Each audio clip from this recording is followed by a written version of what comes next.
స్తోత్రం కలిగిన గాక. కూడి వచ్చిన సంఘ బిడ్డలు, సానియా సంఘ కాపారి, ఊర్లో పెద్దలు చిన్నలు, దూర ప్రాంతము నుండి దేవుని వాక్యం ఆలగించిన అందరికీ యేసు ప్రభు పేరట వందనాలు. అందరికీ దేవుడు దీవించిన గాక. ప్రకటన గ్రంథం 19వ అధ్యాయం నుండి మనం నేర్చుకున్నాం. పోయిన వారం మనం నేర్చుకున్నామండి. హర్మగదోన్ యుద్ధం గురించి మనం చెప్పారు. ఆ యుద్ధం గురించి చెప్పినప్పుడు ప్రకటన గ్రంథం 19వ అధ్యాయం 15వ వాక్యములు, జనములను కొట్టుటకే ఆయన నోటి నుండి వాడిగల ఖడ్గము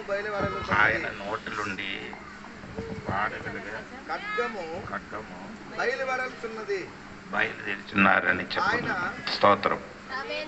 అప్పుడు ఆ జనములకి కొట్టివేయడానికి ఆయన నోట్లుండి ఒక ఖడ్గము బయలుదేరని అక్కడ రాయబడి ఉంది.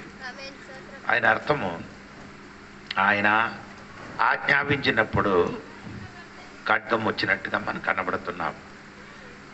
న్యాయాధిపతుల పుస్తకము 7వ అధ్యాయం 22వ వాక్యం చదివినప్పుడు అక్కడ రాయబడి ఉంది ఏమంటే, గిదెయోనుతోని మిద్యానుల యుద్ధం జరిగించినప్పుడు ఆ యుద్ధములో దేవుడు పని ఎలాగా జరిగిందంటే మీరు చూడండి. 7:22లో ఆ 300 మంది గోరెలను ఊదినప్పుడు యెహోవా దండంతటిలోను ప్రతి వాని ఖడ్గమును వారి పొరుగు వాని మీదకు త్రిప్పెను.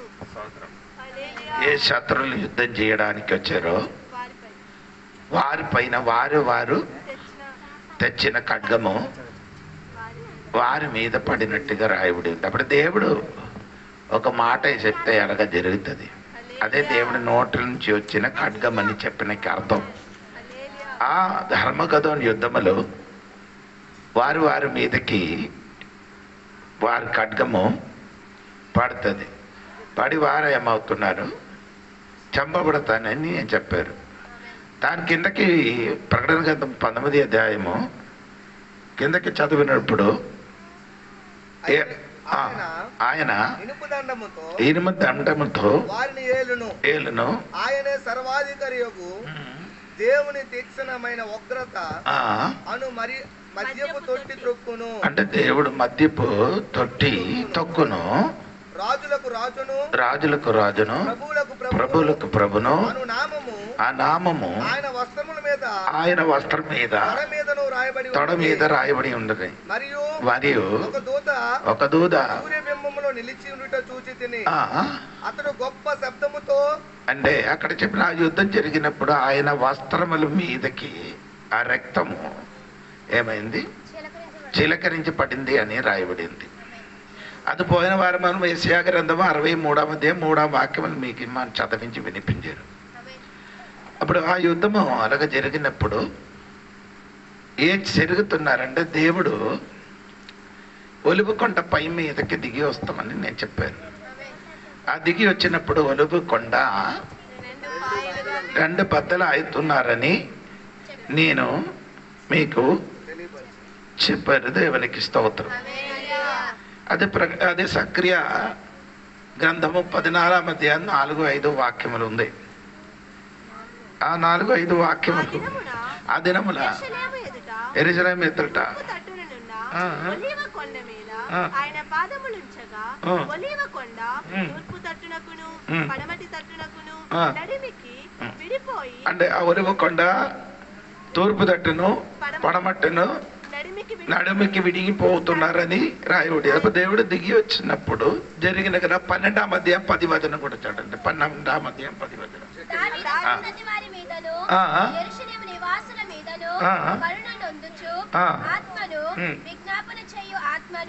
నేను కొమ్మరింపగా వారు తాము పొడిచిన నా మీద దృష్టి ఉంచి ఒకడు తన యొక్క కుమారుని విషయమై దుఃఖించినట్లు తన జ్యేష్ఠ పుత్రుని విషయమై ఒకడు ప్రలాపించినట్లు అతని విషయమై దుఃఖించచ్చు ప్రలాపింతురు. అందరు ఏమవుతున్నారు? యేసయ్యకి చూసి ప్రలాపించుతున్నారు. ఎందుకు ప్రలాపించున్నారు అని అక్కడే ఉంది. ఆ పొడిచినది చూసుకొని వారేం చేస్తున్నారు? దుఃఖించి ప్రలాపించున్నారు. 13వ అధ్యాయం 6వ వాక్యం కూడా చదవండి, అప్పుడు మీకు కొంచెం కూడా అర్థం అవుతుంది. నీ చేతులకు గాయములేమని నీ గాయం ఏమని అడగగా వాడు ఇది నన్ను ప్రేమించిన వారి ఇంట ఉండగా నాకు కలిగిన గాయములని చెప్పు. ప్రేమించిన ఇంటిన వారి నాకు చేసిన గాయమని చెప్తున్నారంట. అంటే భయంకరమైన యేసయ్యకి గాయపరిచిన విషయము అప్పుడు చూస్తున్నారు. అంటే ఒలివ కొండ పైనకి దిగి వచ్చినప్పుడు ఇశ్రాయేలు ఆ గాయాలు చూసి ఏడిసినప్పుడు ఇదేంటి, ఎక్కడి నుంచి నీకు ఎలాగా జరిగిందని అడిగినప్పుడు నన్ను ప్రేమించిన వాడి ఇంటికి వచ్చినప్పుడు నాకు గాయపరిచినట్టుగా వారు చెప్తున్నారు. ఆ దినములో వారు అందరూ కూడా ఏమవుతున్నారు? మారుమనసు పొందుతున్నట్టుగా మనం చూడగలుగుతున్నారు. ఇదే యోహన్న సువార్త 1వ అధ్యాయము 11వ వాక్యములు చెప్పినప్పుడు ఆ స్నేహితులు ఇంటికి వచ్చినప్పుడు ఆ స్నేహితులు చేసిన పని అక్కడ కూడా రాయబడింది. చూడండి 1:11 యోహన్న సువార్త. ఆయన తన స్వకీయుడు వచ్చెను, ఆయన స్వకీయులు ఆయనను అంగీకరింపలేదు. అంటే స్వర్గీయ దగ్గరికి వచ్చినప్పుడు వారు ఏం చేయలేదు?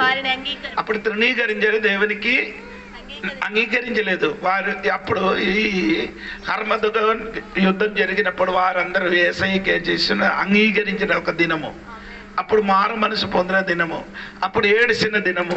ఆడేం చేస్తున్నారంటే ఆ పుడిచిన చూసుకొని వారందరూ ఏం చేసుకున్నారు? ప్రలాభిస్తున్నారు. అప్పుడు యేసు ప్రభుని దేవుని కుమారుడు అని వారేం చేస్తున్నారు? అంగీకరిస్తుంది. ఇప్పుడు వారేం చేయను? యేసయ్యకి దేవుడు కుమారుడాన్ని అంగీకరించలేదు, నమ్మలేదు. స్తోత్రం.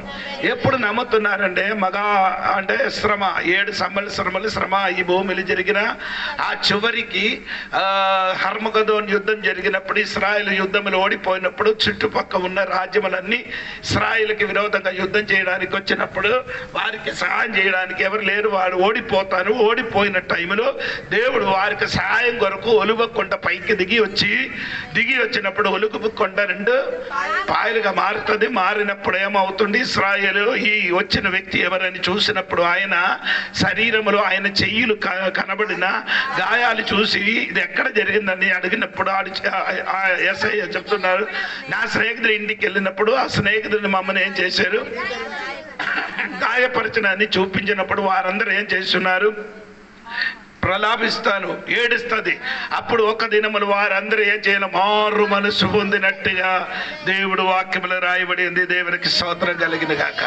అప్పుడు వరకు యేసుక్రీస్తుకి దేవుని కుమారుడనని వారేం చేయాలి? అంగీకరించలేదు. స్తోత్రం. ఇప్పుడు కూడా యేసయ్యకి వారు ఏం చేయలేదు?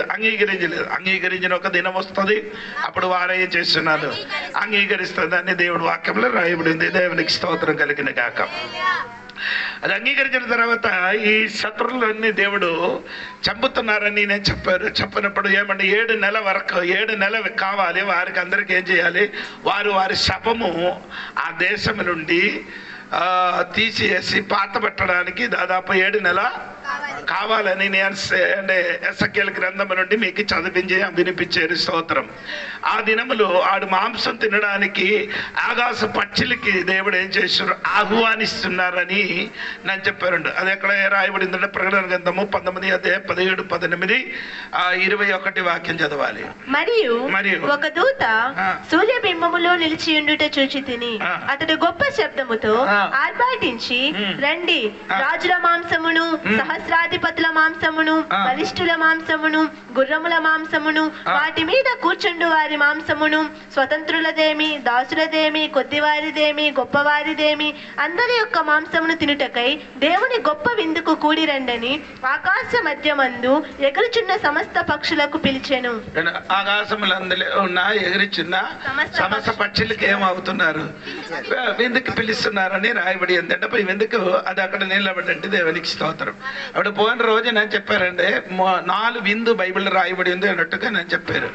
అది ఒకటి నేను చెప్పారు మత్తయి సువార్త 22వ అధ్యాయంలో మనం చెప్పారు, దేవుడు చెప్పారు పిలిచినప్పుడు వెళ్ళి వారికి తీసుకొని రండి ఇల్లు నింపుమని చెప్పారు. అది మీ మనసులో నుంచి పోలేదని అనుకున్నారు.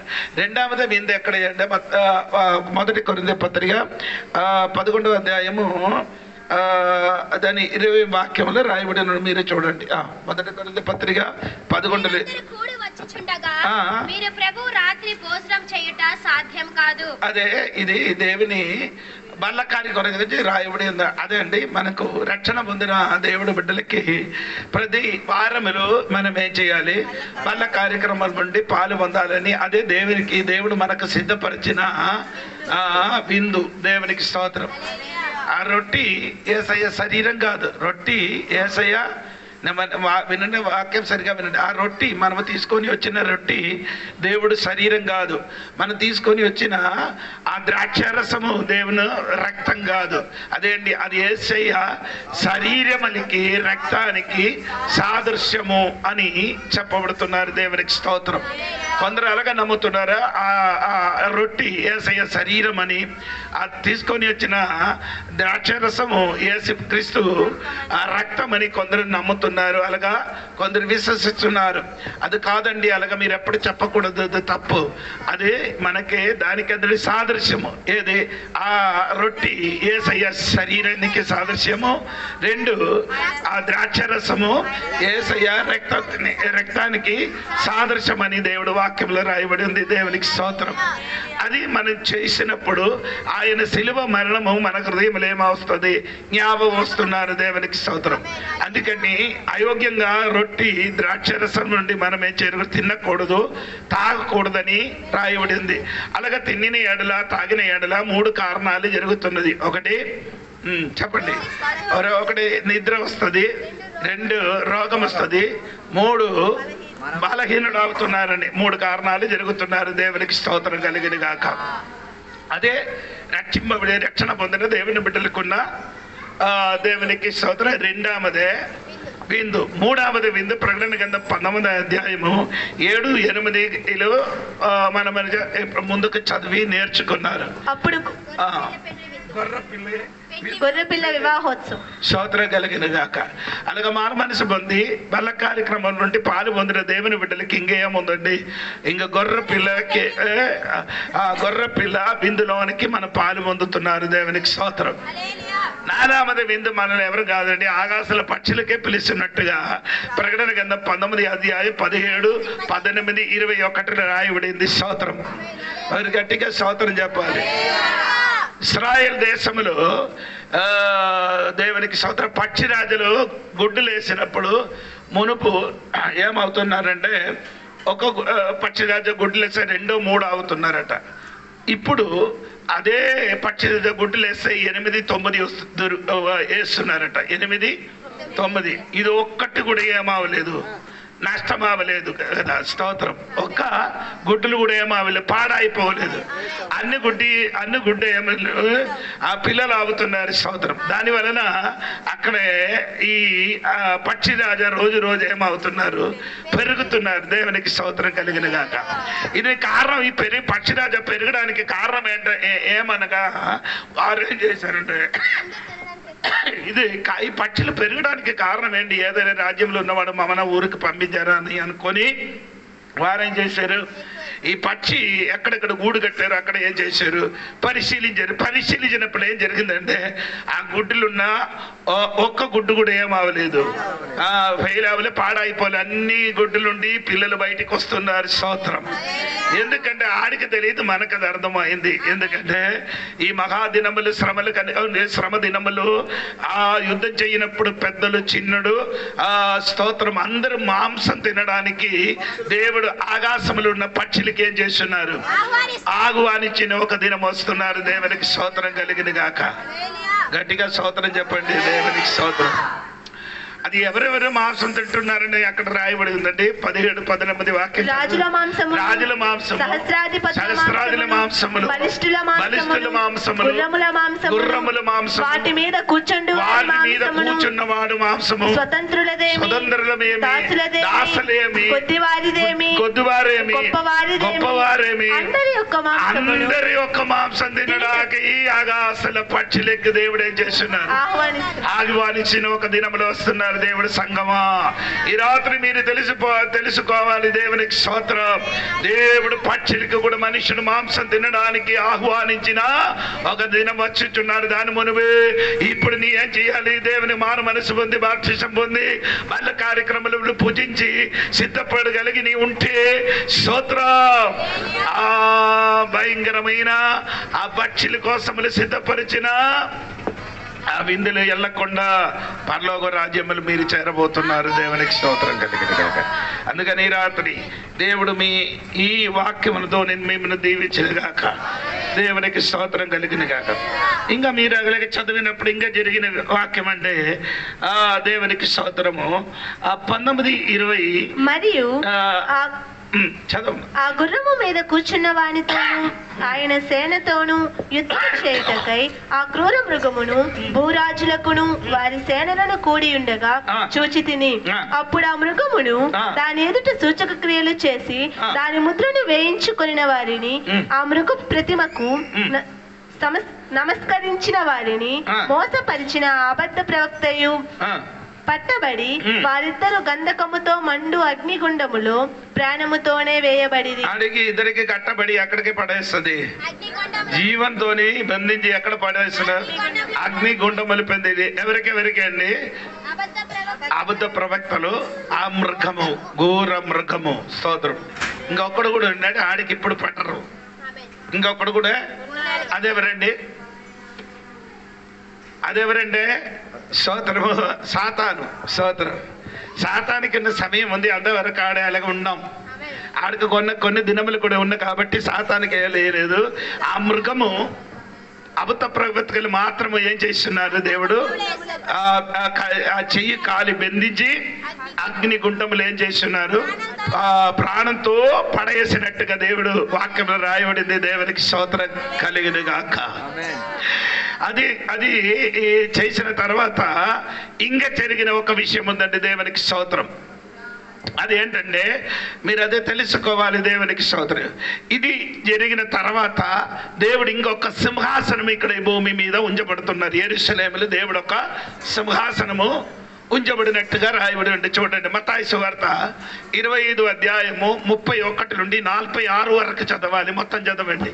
తన మహిమతో మనుష్య కుమారుడును ఆయనతో కూడా సమస్త దూతలను వచ్చినప్పుడు ఆయన తన మహిమ గల సింహాసనము మీద ఆసీనుడయ్యుండును.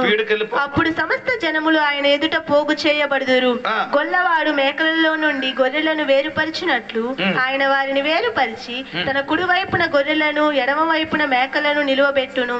అప్పుడు రాజు తన కుడి వైపున ఉన్న వారిని చూచి, నా తండ్రి చేత ఆశీర్వదింపబడిన వారులారా, రండి, లోకము పుట్టినది మొదలుకొని మీ కొరకు సిద్ధపరచబడిన రాజ్యమును స్వతంత్రించుకొనిడి. నేను ఆకలి గొంటిని, మీరు నాకు భోజనము పెట్టితిరి. దప్పి గొంటిని, నాకు దాహం ఇచ్చితిరి. పరదేశినై ఉంటిని, నన్ను చేర్చుకొంటిరి. దిగంబరినై ఉంటిని, నాకు బట్టలిచ్చితిరి. రోగినై ఉంటిని, నన్ను చూడవచ్చితిరి. చెరసాలలో ఉంటిని, నా యొద్దకు వచ్చితిరని చెప్పెను. అందుకు నీతిమంతులు, ప్రభువా, ఎప్పుడు నీవు ఆకలిగొని ఉండుట చూచి నీకు ఆహారం ఇచ్చితిమి, నీవు దప్పిగొని ఉండుట చూచి ఎప్పుడు దాహం ఇచ్చితిమి, ఎప్పుడు పరదేశినై ఉండుట చూచి నిన్ను చేర్చుకొంటిమి, దిగంబరివై ఉండుట చూచి బట్టలిచ్చితిమి, ఎప్పుడు రోగువై ఉండుట అయినను చెరసాలలో ఉండుట అయినను చూచి నీ యొద్దకు వచ్చితిమని ఆయనను అడిగెదరు. అందుకు రాజు, మిక్కిలి అల్పులైన ఈ నా సహోదరులలో ఒకనికి మీరు చేసితిరి గనుక నాకు చేసితిరని నిశ్చయముగా మీతో చెప్పుచున్నానని వారితో అనును. అప్పుడు ఆయన ఎడమ వైపున ఉండిన వారిని చూచి, శపింపబడిన వారులారా, నన్ను విడిచి అపవాదికిని వాని దూతలకును సిద్ధపరచబడిన నిత్యాగ్నిలోనికి పోవుడి. నేను ఆకలి గొంటిని, మీరు నాకు భోజనము పెట్టలేదు. దప్పిగొంటిని, మీరు నాకు దాహమీయలేదు. పరదేశినై ఉంటిని, మీరు నన్ను చేర్చుకొనలేదు. దిగంబరినై ఉంటిని, మీరు నాకు బట్టలియ్యలేదు. రోగినై చెరసాలలో ఉంటిని, మీరు నన్ను చూడరాలేదని చెప్పెను. అందుకు వారును, ప్రభువా, మేమెప్పుడు నీవు ఆకలిగొని ఉండుటైనను, దప్పిగొని ఉండుటైనను, పరదేశివై ఉండుటైనను, దిగంబరివై ఉండుటైనను, రోగువై ఉండుటైనను, చెరసాలలో ఉండుటైనను చూచి నీకు ఉపచారము చేయకపోతిమని ఆయనను అడిగెదరు. అందుకు ఆయన, మిక్కిలి అల్పులైన వీరిలో ఒకనికైనను మీరు ఇలాగు చేయలేదు గనుక నాకు చేయలేదని మీతో నిశ్చయముగా చెప్పుచున్నానని వారితో అనును. వీరు నిత్య శిక్షకును, నీతిమంతులు నిత్య జీవమునకు పోదురు. ఆమేన్. ఇది మత్తయి సువార్త 25వ అధ్యాయము 31 నుండి 46 వరకున్న ఇది ఎప్పుడు జరుగుతున్నారండి? సింహాసనం గురించి బైబిల్ రాయబడిందంటే దేవునికి స్తోత్రం. ఇప్పుడు కాదు, అంటే అంత్యక్రీస్తు పరిపాలన జరిగినప్పుడు భూమి మీద 7 సంవత్సరానికి అందములు దేవునికి స్తోత్రము. దేవుడు హర్మగదోన్ యుద్ధం జరిగినప్పుడు దేవుడు పరలోకములు దిగి వచ్చి భూమి మీదకి దిగి వచ్చినప్పుడు ఒలివ కొండ పైన మీద ఒలివ కొండ 2 పాయలుగా మారిపోతుంది. మారిపోయిన తర్వాత దేవుని స్తోత్రము అక్కడ అబద్ధ ప్రవక్తలకి తర్వాత మృగములకి దేవుడు ఏం చేసిన నరగములు పడేసిన తర్వాత ఆయన ఇశ్రాయేలు కోసము ఎవరెవరు సహాయం చేశారో వారి కోసము ఏం చేసిన ఒక సింహాసనం ఉంచుతున్నారట. అంటే ఈ 7.5 సంవత్సరములు 3.5 సంవత్సరము 3 సంవత్సరం బాగా పరిపాలన, 3 సంవత్సరములు భయంకరంగా ఇశ్రాయేలుకి శ్రమ కలిగినప్పుడు ఇశ్రాయేలు చుట్టుపక్కల రాజ్యములకి ఏమవుతుంది? పారిపోతుంది. చుట్టుపక్కల రాజ్యములకి ఏమవుతుంది? పారిపోయినప్పుడు వారికి సహాయం చేసిన వాడికి దేవుడు ఆడి చేసిన క్రియను బట్టి వారికి ప్రతిఫలం ఇచ్చిన ఒక సింహాసనం ఇది. ఏది సింహాసనము? మహిమ కలల సింహాసనం. ఆయన పేరు అది. దేవునికి స్తోత్రం కలిగిన గాక. 31లో వాక్యం చదివినప్పుడు మీరు చూడండి. తన మహిమతో మనుష్య కుమారుడును ఆయనతో కూడా సమస్త దూతలను వచ్చినప్పుడు ఆయన తన మహిమ గల సింహాసనం, ఆయన సింహాసనముల పేరు మహిమ గల సింహాసనము. ఇది మన కొరకు కాదు, ఎవరి కొరకు? ఇశ్రాయేలు ప్రజలకి సహాయం చేసిన వాడి కొరకు చేసిన దేవుడు సిద్ధపరిచిన ఒక సింహాసనము. దేవునికి అని పేరు తెలుసు. ఇది ఎక్కడ జరుగుతున్నారని తెలియాలి. ఇది సింహాసనం ఎక్కడ ఉంచుతున్నారని. యోవేలు గ్రంథం 2వ అధ్యాయము 3వ అధ్యాయము 2వ వాక్యము. యోవేలు గ్రంథము 3వ అధ్యాయం 2వ వాక్యం 12వ వాక్యం చదవాలి. అన్యజనులందరినీ సమకూర్చి యెహోషాపాతు లోయలోనికి తోడుకొని పోయి వారు ఆయా దేశంలోనికి నా స్వాస్థ్యముకు ఇశ్రాయేలు. అంటే ఆ స్థలం చూశారంటే ఎక్కడికి తీసుకొని వస్తుంది? యెహోషాపాతు లోయలోకి. స్తోత్రం కలిగిన కాక. ఎక్కడికి తీసుకొని వస్తుంది అది? యెహోషాపాతు లోయలలో ఉంచిన సింహాసనం, మహిమ కలిగిన సింహాసనం. ఈ 2 పాయలు అవుతున్నారా? ఒలువుకొండ. ఒలువుకొండ 2 పాయలు అయినప్పుడు ఒక లోయలు అవుతారు. ఆ లోయల దగ్గర ఉన్నదండి యెహోషాపాతు లోయలు. ఆ లోయలలో దేవుడు ఏం చేస్తున్నారు? తన సింహాసనం ఉంచబడుతుంది. స్తోత్రం. అప్పుడు ఉంచబడినప్పుడు ఆ స్థలం ఒకటి ఆయన పేరు అని చెప్పారు. ఏంటి? ఆ మహిమ గల సింహాసనం అయిన పేరు. 2 స్థలము యెహోషాపాతు లోయ. ఎవరికి? అది 12వ వాక్యం 3వ అధ్యాయం యోవేలు గ్రంథము 3వ అధ్యాయం 4 దిక్కులున్న అన్ని జనులకి తీర్పు తీర్చుటకై యెహోషాపాతు లోయలో ఆసీనుడనగుదును. అంటే అన్ని జనులకు చుట్టుపక్కల ఉన్న అన్ని జనులకు ఏం చేయడానికి? తీర్పు తీర్చడానికి దేవుడు అక్కడే ఆసీనుడుగా ఉండినట్టుగా రాయబడి ఉంది. అందుకే సంఘబిడ్డల గారా ఈ రోజు బాగా మీరు వినాలి. దేవునికి స్తోత్రం కలిగిన గాక. అది స్తోత్రం. అదే ఎవరండి? మీరండి. ఆయన పేరు చెప్పుతున్నారు. 31 మహిమ గల సింహాసనములో మత్తయి సువార్త 25:31 మనుష్య కుమారుడని దేవునికి వాక్యములు రాయబడి స్తోత్రం. హల్లెలూయా. యేసు ప్రభుకి 4 పేరు బైబిల్ చెప్పుతున్నారు. యేసు ప్రభుకి ఎన్ని పేరండి? 4 పేరు కాదు, ఎక్కువ పేరుండని కానీ ముఖ్యమైన 4 పేరు చెప్పినట్టుగా బైబిల్ రాయబడి ఉంది. ఒక పేరు ఇప్పుడు మన మనుష్య కుమారుడని చెప్పుతున్నారు. దేవునికి స్తోత్రం. ఎందుకు ఆయన మనుష్య కుమారుడని చెప్పడానికి ఉన్న కారణం ఏంటి? ఈ భూమికి మొత్తము వారసులుగా ఉంది కాబట్టి ఆయనకి మనుష్య కుమారుడని పేరు పిలువబడుతున్నారు. ఏంటంటే నేను చెప్పిన అర్థం అవ్వలేదు. యేసుప్రభుకి ఎందుకు మనిషి కుమారుడు అని చెప్పడానికి ఉన్న కారణము నేను చెప్పారు. దేవునికి స్తోత్రం కలిగిన గాక. ఎందుకు చెప్పారంటే ఈ భూమికి మొత్తము ఆయనే వారసులుగా ఉన్న కాబట్టి ఆయనకి మనుష్య కుమారుడని పిలువబడింది. రెండవది మత్తయి సువార్త 1:1. మత్తయి సువార్త 1:1 చూడండి. అబ్రహాము కుమారుడగు దావీదు కుమారుడైన యేసు.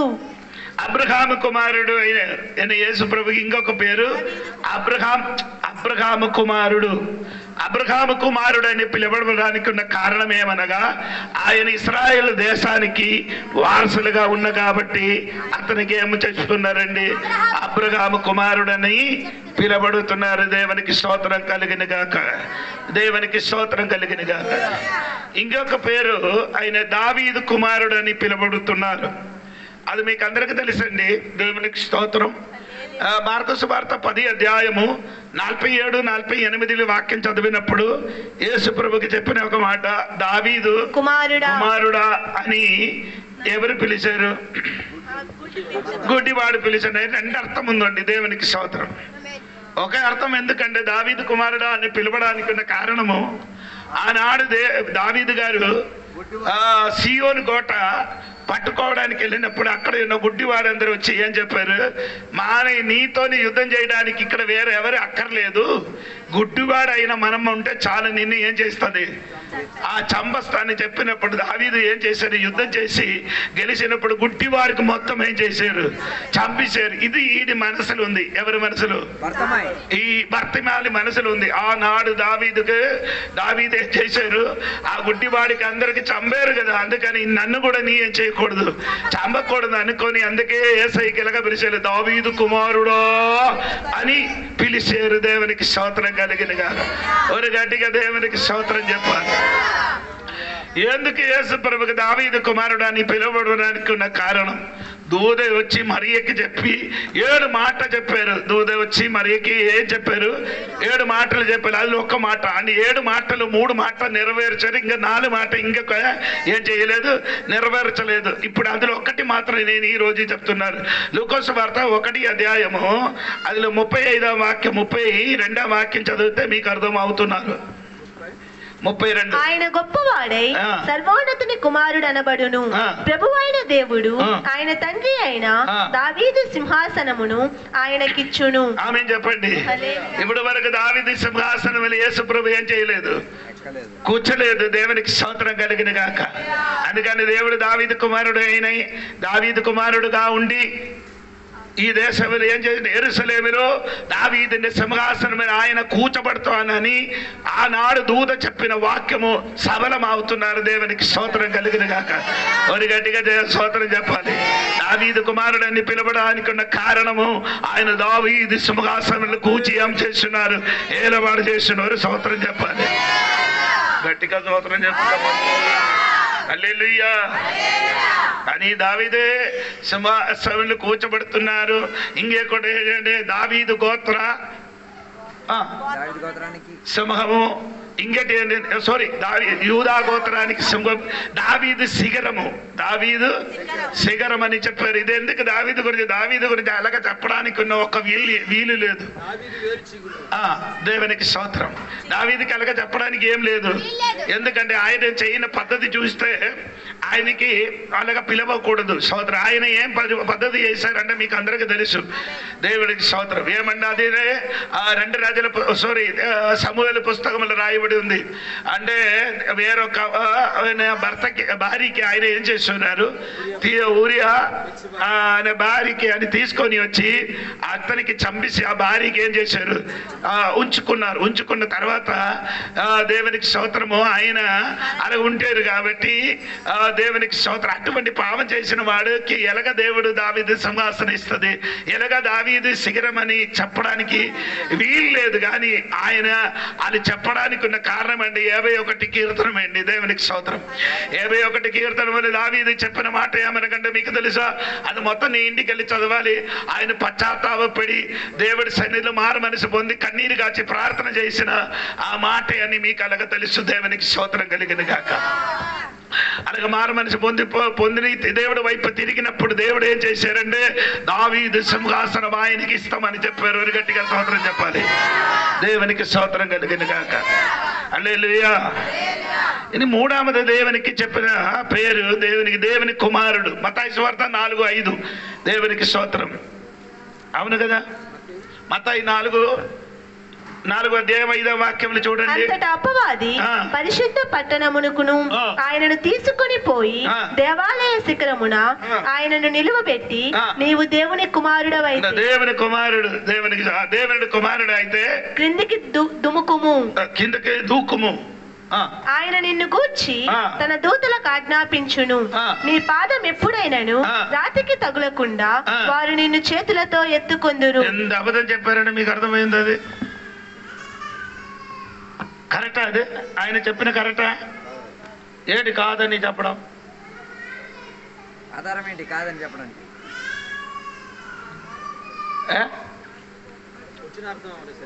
ఇది ఒకసారి కూడా చదవము 5వ భాగం. అంతటా అపవాది పరిశుద్ధ పట్టణమున ఆయనను తీసుకొని పోయి దేవాలయ శిఖరమున ఆయనను నిలువబెట్టి, నీవు దేవుని కుమారుడవైతే క్రిందికి దుముకుము, ఆయన నిన్ను గూర్చి తన దూతలకు ఆజ్ఞాపించును, నీ పాదం ఎప్పుడైనను రాతికి తగులకుండా వారు నిన్ను చేతులతో ఎత్తుకొందురు. చెప్పిన కరెక్టా లేదా నన్ను అడిగారు.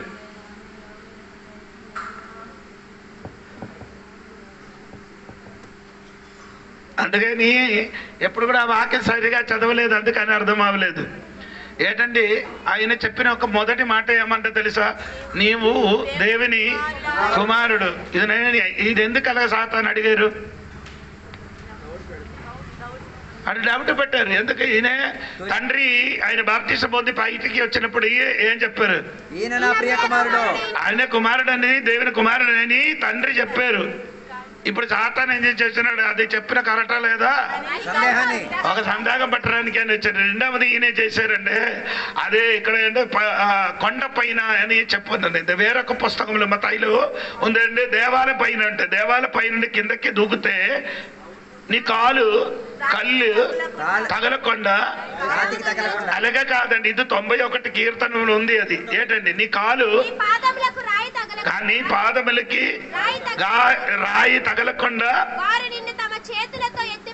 అలాగా దేవుడు చెప్పారు. కానీ ఈయన కొంచెం కూడా దూకితే నీ కాలు తగలకుండా నిన్ను పట్టు. దూకిన వాడికి దేవుడు ఏం చెయ్యను. దూకిన వాడికి ఏం చేయను, పట్టు కూడా ఆడు చచ్చిపోవాలి. ఇంకే ఎవరికి దేవుడు కాలు తగలకుండా, జారిపోకుండా, కాలి తగిలిన వాడికి దేవుడు అవుతాయి ఉంది. పట్టుకున్నారు. నేను చెప్పిన అర్థమైందా లేదా? దూకిన వాడికి దేవుడు ఏం చేయను. విని ఎవరికి దేవుడు తొట్టిల్లో పడిపోకుండా నీకు ఆలు ఏం చేస్తున్నారు? పట్టుకున్నారు. దేవునికి స్తోత్రం కలిగిన. సాతాను కొంచెం కలిపి చెప్పుతున్నప్పుడు అలాగే దేవునికి స్తోత్రం కలిగింది కాక. అప్పుడు యేసు ప్రభు దేవుని కుమారుడు. ఎందుకు దేవుడు అంటే ఆకాశము భూమికి ఆయన కుమారుడే. అదే ఆకాశం భూమికి ఆయన వారసులుగా ఉన్న కాబట్టి ఆయన దేవుని కుమారుడని పిలువబడుతున్నారు. దేవునికి స్తోత్రం కలిగిన గాక. అప్పుడు మత్తయి సువార్తలో మనం నేర్చుకుని వస్తున్నారండి. నేను పదముతోని చెప్పుతున్నాను మీకు అర్థం అవ్వడానికి. ఒకటి ఆ సింహాసన పేరు నేను చెప్పారు. రెండు అది ఉంచిన స్థలం గురించి నేను చెప్పారు. మూడు అది మూడవదే మనుష్య కుమారుడని చెప్పారు. దేవునికి స్తోత్రం కలిగిన గాక. 4 అది 34 వాక్యం చదవాలి. 25, 34.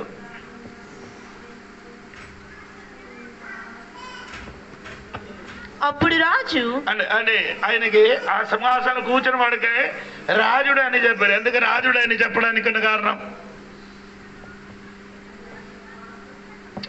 ఏదైనా ఒక మీ మనసులు వచ్చిన రాజుడు ఒక తీర్పు తెరిస్తే ఇంకేమైనా ఉండరు, మార్పుదు. అందుకని రాజుడు అని చెప్పారు. దేవునికి స్తోత్రం కలిగిన కాక.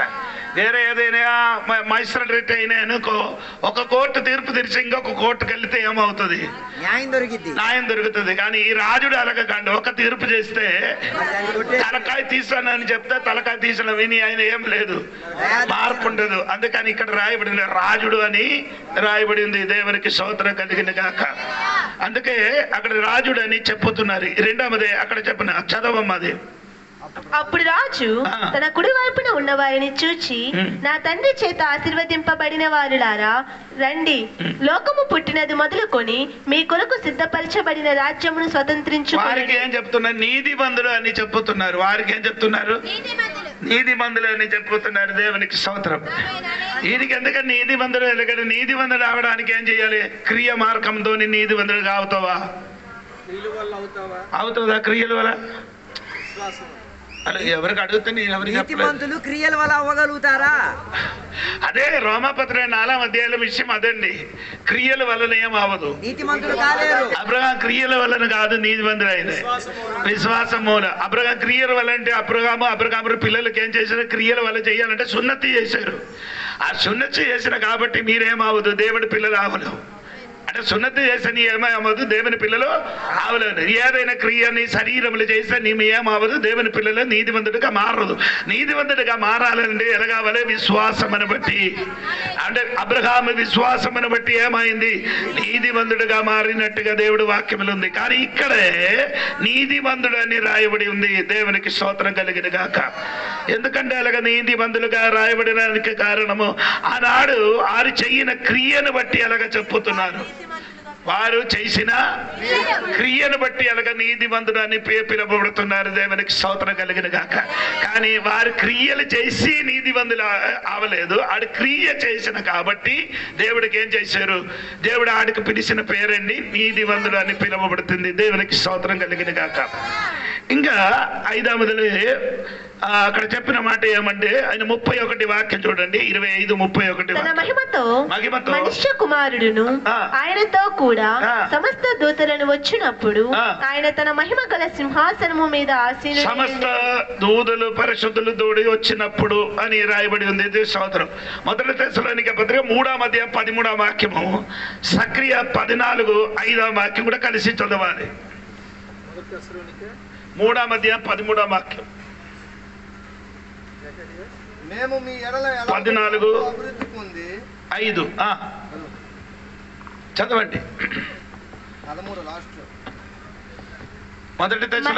మరియు మన ప్రభువు అయిన యేసు తన పరిశుద్ధులందరితో వచ్చినప్పుడు మన తండ్రి అయిన దేవుని ఎదుట మీ హృదయములను పరిశుద్ధత విషయమై పరిశుద్ధ దూతలు పరిశుద్ధతో దేవుడు దిగి వచ్చిన సమయం ఎప్పుడు అని నేను ఇది ముందుకు నేను చెప్పారండి. ప్రకటన గ్రంథములు చదివినప్పుడు మీకు అది చెప్పారు. దేవునికి స్తోత్రం. ప్రకటన గ్రంథము 19:11-12 వాక్యములు పరిశుద్ధులు తోని సంఘ బిడ్డలతోని దేవుడి భూమిలోకి దిగి వచ్చిన విషయం నేను మీకు చెప్పాను ముందుకు. దేవునికి స్తోత్రం. అని చెప్పండి గట్టిగా. అదే పరిశుద్ధులతోని దిగి వచ్చినది అని రాయబడింది. దేవునికి స్తోత్రం కలిగిన గాక. అప్పుడు ఇక్కడ రాయబడింది ఏమంటే దేవునికి స్తోత్రము, అదే హర్మదుగా యుద్ధ సమయములో పరిశుద్ధులతోని దేవుడు భూమి మీదకి దిగి వచ్చిన విషయం గురించి అక్కడ రాయబడింది. దేవునికి స్తోత్రం. ఇంకా రాయబడిన 32వ వాక్యం చూడండి. మత్తయి సువార్త 25వ అధ్యాయం 32వ వాక్యం చూడండి. అప్పుడు సమస్త జనములు ఆయన ఎదుట పోగు చేయబడుదురు. అంటే ఇప్పుడే సమస్త జనులు అని రాయబడి ఉంది. దేవునికి స్తోత్రం కలిగిన గాక. సమస్త జనులు అని అనుకున్నారు. మనం కూడా అలాగ ఉంటారని అనుకున్నారు. దేవునికి స్తోత్రం. మన సమస్త జనం కాదు, మనము సంఘము సమస్త జనమా? కానీ ఏంటి? సంఘం పరిశుద్ధ జనాంగము అది కాదు. అంటే 1 పీతరు 2వ అధ్యాయం 7వ వాక్యం చదివినప్పుడు పీతరు గారు చెప్పిన మీరు వాక్యములు వినండి. పీతరు గారు చెప్పిన వాక్యం వినండి. 1 పీతరు 2వ అధ్యాయం 7వ వాక్యం. విశ్వసించుచున్న మీకు ఆయన అమూల్యమైన వాడు. విశ్వసింపని వారికైతే ఇల్లు కట్టువారు. 9వ వచనం కూడా 9వ వచనం. అయితే మీరు చీకటిలో నుండి ఆశ్చర్యకరమైన తన వెలుగులోనికి మిమ్మును పిలిచిన వాని గుణాతిశయములను ప్రచురము చేయు నిమిత్తము ఏర్పరచబడిన వంశమును, రాజులైన యాజక సమూహమును, పరిశుద్ధ జనమును. మనం ఏమంటే దేవునికి స్తోత్రము, పరిశుద్ధ జనం. వారికి ఎలాగా పిలుస్తున్నారు? సమస్త జనం. మనకి ఏముంది? తేడా ఉంది. దేవునికి స్తోత్రం. ఆడి సమస్త జనములు అని చెప్పినప్పుడు మనకి దేవుడు ఎలాగ పిలుస్తున్న? పరిశుద్ధ జనాంగము. దేవునికి స్తోత్రం కలిగిన గాక. అప్పుడు ఈ సింహాసనం మీద కూర్చబడి తీర్పు తీర్చినప్పుడు దేవుడు సమస్త జనములకు ఏం చేస్తున్నారండి? పిలుస్తామని రాయబడి ఉంది. దేవునికి స్తోత్రం కలిగిన గాక. అప్పుడు ఇది ఎప్పుడు ఈ సింహాసనం ముందు 1000 సంవత్సరములు ఏలవాడిని ముందుకు 1000 సంవత్సరము ఎలవాడు చేయన ముందుకే సింహాసనం ఉంచబడుతున్నది. మనుషుల నుంచి మారిపోకూడదు. దేవునికి స్తోత్రం. ఈ పిలిచిన 3 విధములున్న మనుషులు ఉంది, అది మీరు చూడాలి. 3 విధములున్న మనుషుడు చూడండి. మత్తయి సువార్త 25:32, 32, 33 వాక్యం చూడండి. అప్పుడు సమస్త జనములు ఆయన ఎదుట పోగు చేయబడుదురు. గొల్లవాడు మేకలలో నుండి గొర్రెలను వేరుపరిచినట్లు ఆయన వారిని వేరుపరిచి తన కుడి వైపున గొర్రెలను ఎడమ వైపున మేకలను నిలువబెట్టును. అప్పుడు రాజు తన కుడి వైపున ఉన్న వారిని చూచి, నా తండ్రి చేత ఆశీర్వదింపబడిన వారులారా, రండి, లోకము పుట్టినది మొదలుకొని మీ కొరకు సిద్ధపరచబడిన రాజ్యము. 45వ వాక్యం కూడా చదవాలి. అందుకు ఆయన మిక్కిలి అల్పులైన మిక్కిలి అల్పులు ఇక్కడ 3 ఎడం పక్క ఉన్నవారు కుడిపక్క 2, ఇంకో 3వది మిక్కిలి అల్పుడు. దేవునికి స్తోత్రం కలిగిన గాక. ఈ ముగ్గురికి అక్కడ నిలబెట్టి దేవుడు ఏం చేస్తున్నారంటే తీర్పు తీర్చడానికి వెళ్ళిపోయినట్టుగా దేవుడు వాక్యములు రాయబడింది. దేవునికి స్తోత్రం కలిగిన గాక. ఇదేంటి ఇది చేసిన పని ఏమంటే మీరు చూడాలి. 45వ వాక్యం చూడండి. 45వ వాక్యం. అందుకు ఆయన అల్పులైన వీరిలో ఒకనికైనను మీరు ఇలాగూ చేయలేదు గనుక నాకు చేయలేదని మీతో నిశ్చయముగా చెప్పుచున్నానని. 3 విషయాలు అక్కడ రాయబడి, చెయ్యనివాడు, చెయ్యలేనివాడు, ఈ మిక్కిలి సహోదరుడికి చేసినవాడు. దేవునికి స్తోత్రం కలిగిన గాక. ఒకటి చేయనివాడు, చెయ్యలేనివాడు, మిక్కిలి సహోదరుడికి. ఎల్ల కాలములు ఇలాగా ఉందండి. చెయ్యనివాడు ఉన్నారు, చేయలేని వాడు ఈ కాలములు ఆ నాడు కూడా ఉంది. దేవునికి స్తోత్రం. అప్పుడు ఈ మహాశ్రమల దినములు ఇశ్రాయేలు పారిపోయినప్పుడు ఈ వచ్చిన వారికి ఏం చేస్తున్నాడు, ఆకలితోని ఉన్నారు, వస్త్రం లేకుండా దిగంబరిగా ఉన్నారు. వారికి అన్నం అదకనే తర్వాత చెప్తాను. దేవునికి స్తోత్రం. వారికి చేశారు, కొందరు చేశారు. ఈ కాలంలో అలాగే చాలా మంది దేవుడు పని చేయాలని తెలిసి కొందరు ఏం చేశారు, తెలిసి చేశాను. కొందరు ఏం చేశాను, తెలుసుకొని ఏ పని చేయలేని చాలా మంది ఈ కాలంలో ఆనాడు కూడా ఉందండి. దేవునికి స్తోత్రం కలిగిన గాక.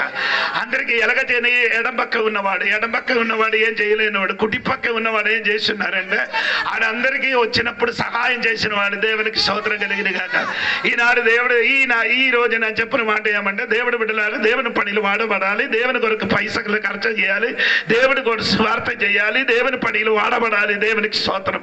అందుకే దేవుడు మమ్మల్ని పిలిచారు. దేవుడు మమ్మల్ని రక్షణలోనికి నడిపిన ఉద్దేశం అనగా ఎఫెసీయుల పత్రిక 2వ అధ్యాయం 8 వాక్యములు చదివినప్పుడు దేవుడు మమ్మల్ని పిలిచిన ఉద్దేశం రక్షింపబడడానికి మమ్మల్ని తీసుకొని వచ్చిన ఉద్దేశం ఇక్కడ రాయబడింది. చూడండి 2వ అధ్యాయము 10.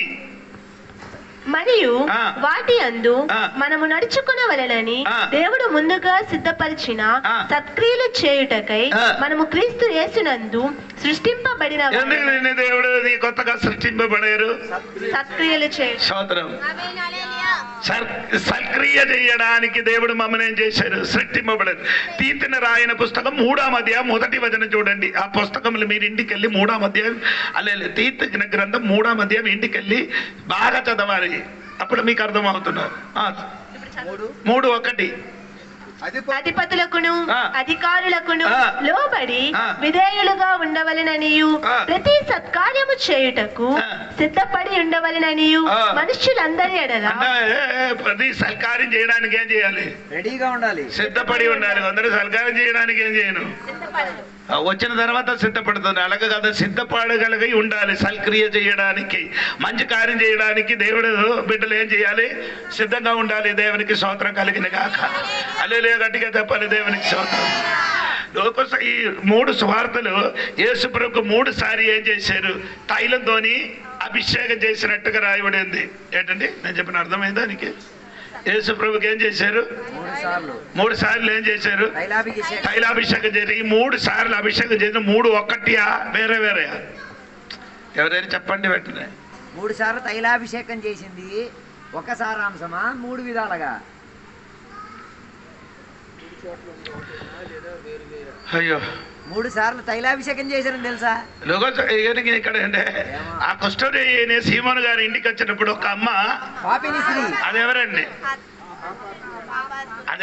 పాపిని స్త్రీ అండి? ఎవరమి? మీరందరూ అదే చెప్తున్నారు, నాతో తెలుసు. మరి అని చెప్తున్నారు. మధ్యనాలే మరియ పాపిని స్త్రీయా? ఏడు దయ్యాలు పట్టిన అమ్మ, పిచ్చివాడమ్మకి ఏంటి పాపం చేసి తిరిగాడు. స్తోత్రం కలిగిన కాక. అక్కడ రాయబడిన అమ్మ పేరు అక్కడ లేదు. ఎందుకు నీ మరియ పేరుకి అక్కడ కలుపుతున్నారు? స్తోత్రం కలిగిన కాక. అది కాదు, మనం నేర్చుకున్న విధానము తెలుసుకోండి. దేవునికి స్తోత్రం. అక్కడ పావని ఒక స్త్రీ వచ్చింది, దాని పేరు అక్కడ రాయబడి లేదు. అది అదే అదే పాపం చేసి తిరిగిన ఒక అమ్మాయి వచ్చారు. ఆ అమ్మాయి వచ్చి ఏం చేశారు? ఏసైకి ఏం చేశారు? ఆ తల మీదకి ఏం చేశారు? అభిషేకం చేసి ఏం చేసి కన్నీరుతోని తర్వాత ఎందుకు తల వెంట్రుకలతోని ఏం చేశారు? ఎందుకు తుడిచారు? ఆడపిల్లలు ఎన్నిటికీ శుభ్రంగా ఉంచినది. ఆడి తల అంటే తల కాదు, తల వెంట్రికలు ఆడికి గర్భములకి చూపించినది. స్తోత్రం కలిగిన కాక. తల వెంట్రికలు ఏమంటే అదే మీకు అది తెలుసు. కొందరు పిల్లలు ఇక్కడ ముందుకు లేసడం, ఇందుకు వేయడం, అదన్నీ చూపించి ఇలా పెట్టడం అన్నికి అదనికి కారణం ఉంది, సిస్టమ్ ఉంది. దేవునికి స్తోత్రం కలిగిన గాక. అదే ఏది గర్వంతో ఉంటిదో అది ఎవరికి సమర్పించారు? యేసయ్య పాద మీద సమర్పించిన స్తోత్రం చెప్పండి గట్టిగా. అనేలే చెప్పండి. కన్నీరుతోని కాలు కడిగించి తల వెంట్రుకతో ఏం చేశారు? అది తుడిచారు. దేవునికి స్తోత్రం కలిగి. వేరే 2 చోట్ల మరియ చేసిన గురించి రాయబడింది. వేరే 2 చోట్ల ఎవరు చేసినండి? మరియా. దేవునికి స్తోత్రం కలిగిన గాక. అక్కడే యోహాను సువార్త 11వ అధ్యాయం 1 నుండి కిందకి మీరు చదివితే, యోహాను సువార్త 12వ అధ్యాయం 1 నుండి కిందకి చదివితే అక్కడ 3 వ్యక్తి కూర్చోబడిన కనబడుతున్నారు. 1 లాజరు, 2 మార్త, 3 మరియా. ఇది 3 వ్యక్తి అండి. స్తోత్రం కలిగిన గాక. ఏంటండి? 3 వ్యక్తి. లాజరు విట్నెస్, సాక్ష్యం చెప్పడం. ఏంటి? దేవుడు నన్ను బ్రతికించారు, సాక్ష్యం చెప్పడం. మరియా ఎవరికి సాదృశ్యం అంటే ఆరాధనకి సాదృశ్యం. ఆడికి చేతులు ఉన్నది అని పగలగొట్టి దేవునికి ఏం చేశాడు? ఆరాధన చేశాడు. మార్త ఏం చేయను? క్రియలు చేయను. దేవునికి స్తోత్రం. పని, క్రియ. హల్లెలూయా. మరి స్తోత్రం చెప్పండి గట్టిగా. ఇది 3 సంఘములు ఉంటే సంఘ సూపర్. ఏది? 3 సాక్ష్యం, ఆరాధన, సాక్ష్యము, క్రియ. మనకిది 2 ఉంది, అది లేదు. ఏది? ఏ క్రియ ఉండదు. దేవునికి స్తోత్రం కలిగిన గాక. ఆరాధన ఉంది, సాక్ష్యం ఉంది. దేవుని కోరిక ఏ క్రియ చెయ్యను. దేవునికి స్తోత్రం. ఎలాగంటే వాడు లాజరు వలన కొందరు కూడా ఇప్పుడు సంఘములు ఉంది. ఏంటండి? సాక్ష్యం మాత్రం ఉంది. సాక్ష్యాలే అది గుళ్ళు గుళ్ళు పోడేస్తారు. ఆడ చెప్పడానికి మీకంటే ఎక్కువ సాక్ష్యం చెప్పడానికి నాకుంది. నేను చచ్చిపోయి 4 రోజుల వరకు ఎక్కడ ఉండేది? సమాధి లోపల ఉండేది. ఆనాడు యేసు నా పేరు పెట్టి ఏం చేశారు? పిలిచారు. అప్పుడు నా సమాధి నుండి బయటికి వచ్చారు. బయటికి వచ్చడం తప్ప ఏ పని చెయ్యను. కూకొని తినడమే, కూకొని తినడమే, పక్కన కూకొని తినడమే. హలో, నేను బ్రతికించిన దేనికంటే సాక్ష్యం చెప్పడానికి కాదు. నీ ఏం చెయ్యాలి? హల్లెలూయా. యేసయ్య ఆయన లేపి ఏం చేశారు? కట్టెలు ఎవరికి చెప్పారు? ఎవరికి చెప్పారు? ఎవరికి చెప్పారు? మీకు చెప్పారా? ఎవరికి చెప్పారు? వచ్చిన పబ్లిక్ కి చెప్పారు. ఎవరు కట్టారో వారికే చెప్పారు.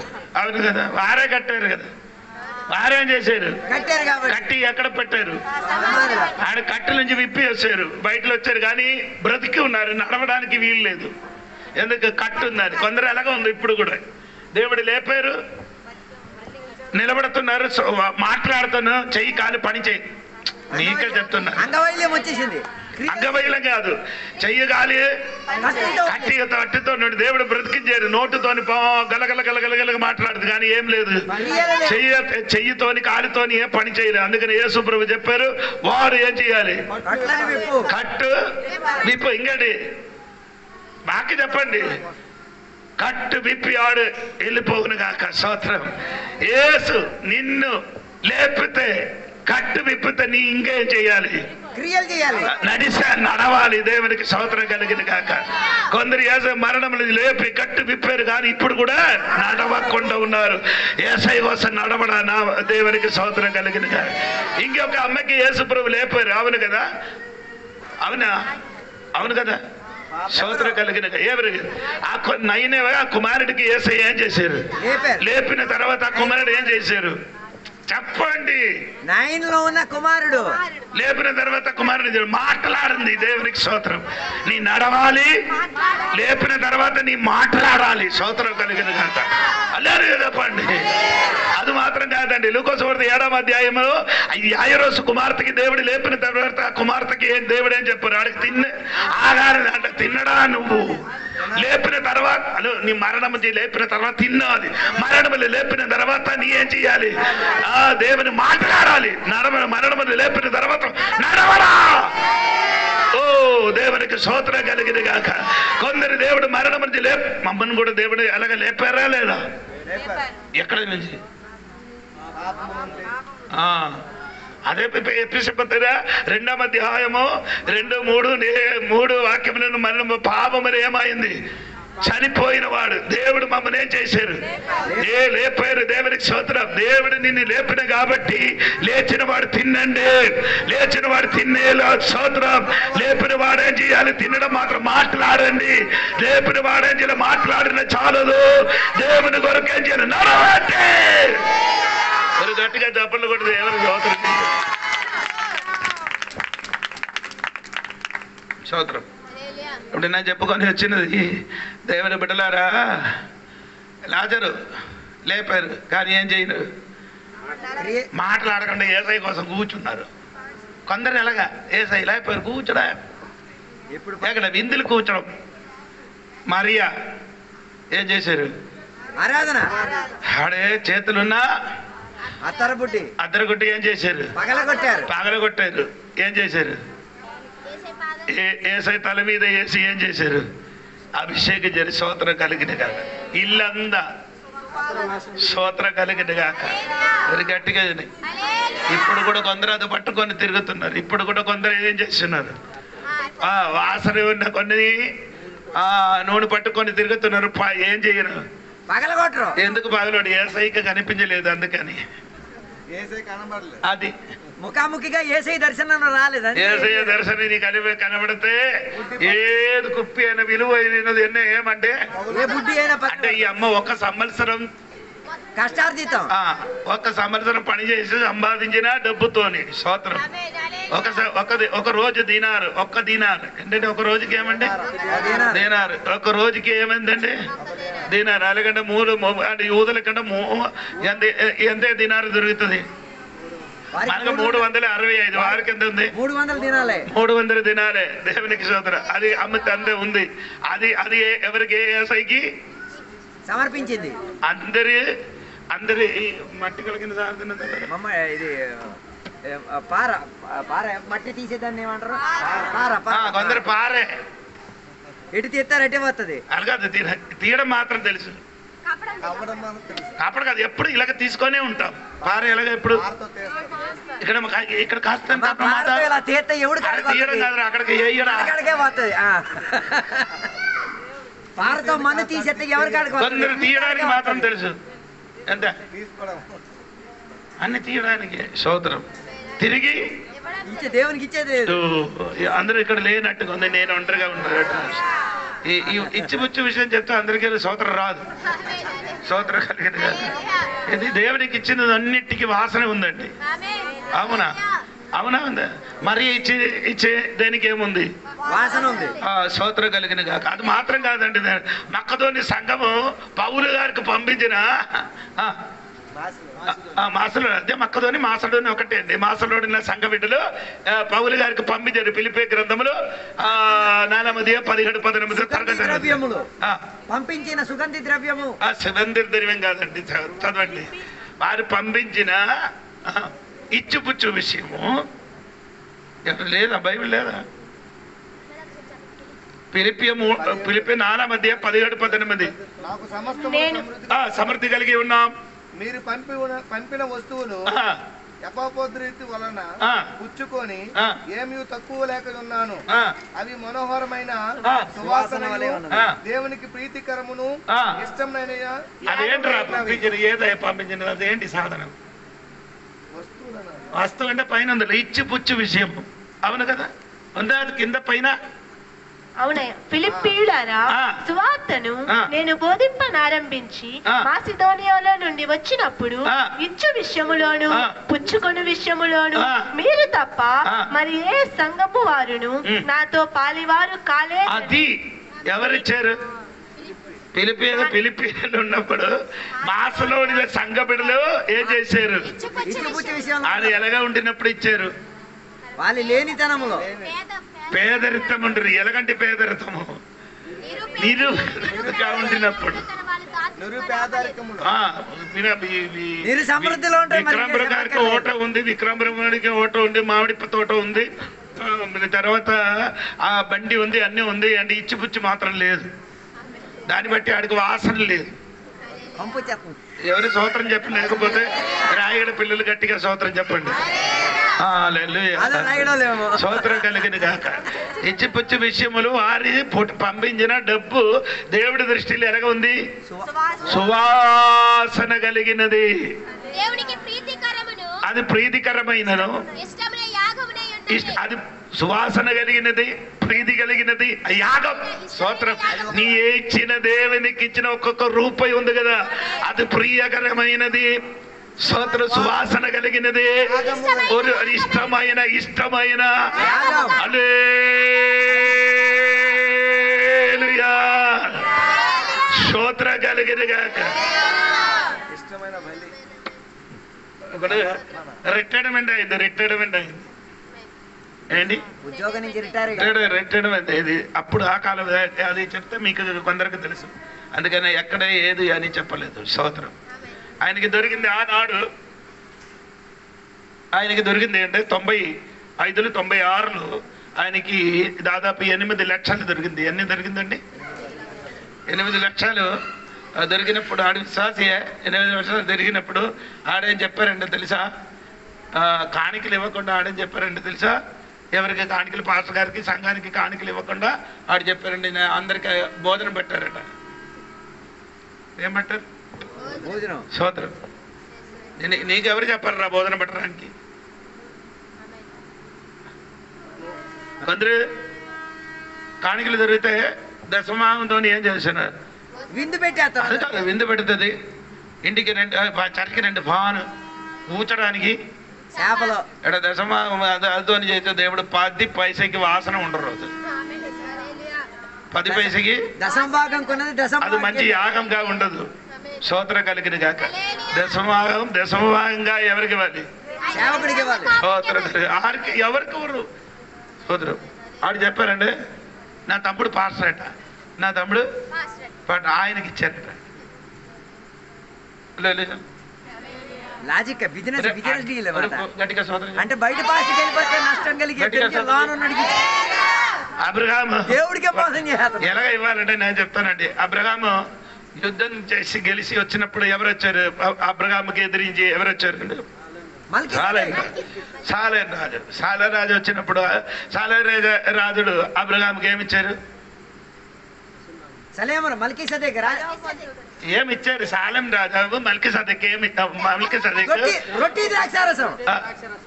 ఎక్కడ తిన్నారు అక్కడ తిరిగి ఇచ్చారు. అవును కదా? వాళ్ళకి అర్థం కాలేదు. రొట్టి ద్రాక్షారసం ఎవరిచ్చారో ఆయనకి 10వ వంతు ఇచ్చాడు. నేను బైబిల్ అలాగా వ్యాఖ్యానించిన, మీరు అలాగా చేస్తుంది నాకు తెలియదు. ఎవరు మీకు రొట్టి ద్రాక్షారసం ఇస్తున్నారో ఆయనకే 10వ వంతు ఇవ్వాలి. మీ తమ్ముడికి, మీ నాయనకి. దేవుడికే మోసం చేస్తున్నారు. స్తోత్రం కలిగిన అమ్మ తమ్ముడు తినడం ఇక్కడే, ఇచ్చిన అక్కడే. గుమ్మడికాయ లాగా ఈడకాయ చాడిస్తుంది. లేదు బైబిల్ తోక కూడా తోక కూడా తెలియలేని వాడు ఉంటాయండి. ఎలాగవుతానండి? మరి చెప్పడు కూడా స్తోత్రం చెప్పండి. వాక్యం మొత్తం నాకు గుండెకి తగులుతున్నాడు. అందుకే స్తోత్రం కలిగిన కాక. ప్రైజ్ కూడా చెప్పండి. ఎక్కడి నుంచి దాకరసము రొట్టి తింటున్నారు అక్కడ పెట్టండి. నీ ఎక్కువ ఉంటే నీ వేరే పెడతా, అది నీకు డబుల్. ఇది ఇచ్చిన తర్వాత వేరే దేవునికి స్తోత్రం. అలే చెప్పండి, గట్టిగా చెప్పండి. అప్పుడు నేను చెప్పుకొని వచ్చిన విషయం ఏమనగా దేవునికి స్తోత్రం. అప్పుడు దేవుని బిడ్డలు క్రియలు చేయాలి. ఇది చేయని క్రియలు ఏం చేస్తున్నారంటే మీరు అదే చదివి నీకు చెప్పడానికి నేను వచ్చిందండి. దేవునికి స్తోత్రం. మత్తయి సువార్త 25వ అధ్యాయములో 40 నుండి కిందకి చదవండి అమ్మా. అందుకు రాజు, మిక్కిలి అల్పులైన ఈ నా సహోదరులలో ఒకనికి మీరు చేసితిరి గనుక నాకు చేసితిరని నిశ్చయముగా నీతో చెప్పుచున్నానని వారితో అనును. అప్పుడు ఆయన ఎడమ వైపున ఉండు వారిని చూచి, శపింపబడిన వారులారా, నన్ను విడిచి అపవాదికిని వారి దూతలకును సిద్ధపరచబడిన నిత్యగ్నిలోనికి పోవుడి. నేను ఆకలి కొంటిని, మీరు నాకు భోజనము పెట్టలేదు. దప్పికొంటిని, మీరు నాకు దాహమీయలేదు. పరదేశినై ఇంటిని, మీరు నన్ను చేర్చుకొనలేదు. దిగంబరినై ఇంటిని, మీరు నాకు బట్టలియ్యలేదు. రోగినై చెరసాలలో ఉంటిని, మీరు నన్ను చూడరాలేదని చెప్పును. అందుకు వారును, మేమెప్పుడు నీవు ఆకలి కొని ఉండుట అయిన, ఆకలిగా ఉండినను, దప్పికొనిన దప్పిగా ఉండినను, పరదేశినై పరదేశిగా ఉండినను, దిగంబరిగా ఉండినను, రోగివై ఉండుట అయినను, చెరసాలలో ఉండునని చూచి నీకు ఉపచారము చేయకపోతిమని ఆయనకు అడిగెదరు. అందుకు యేసు, మిక్కులు అల్పులైన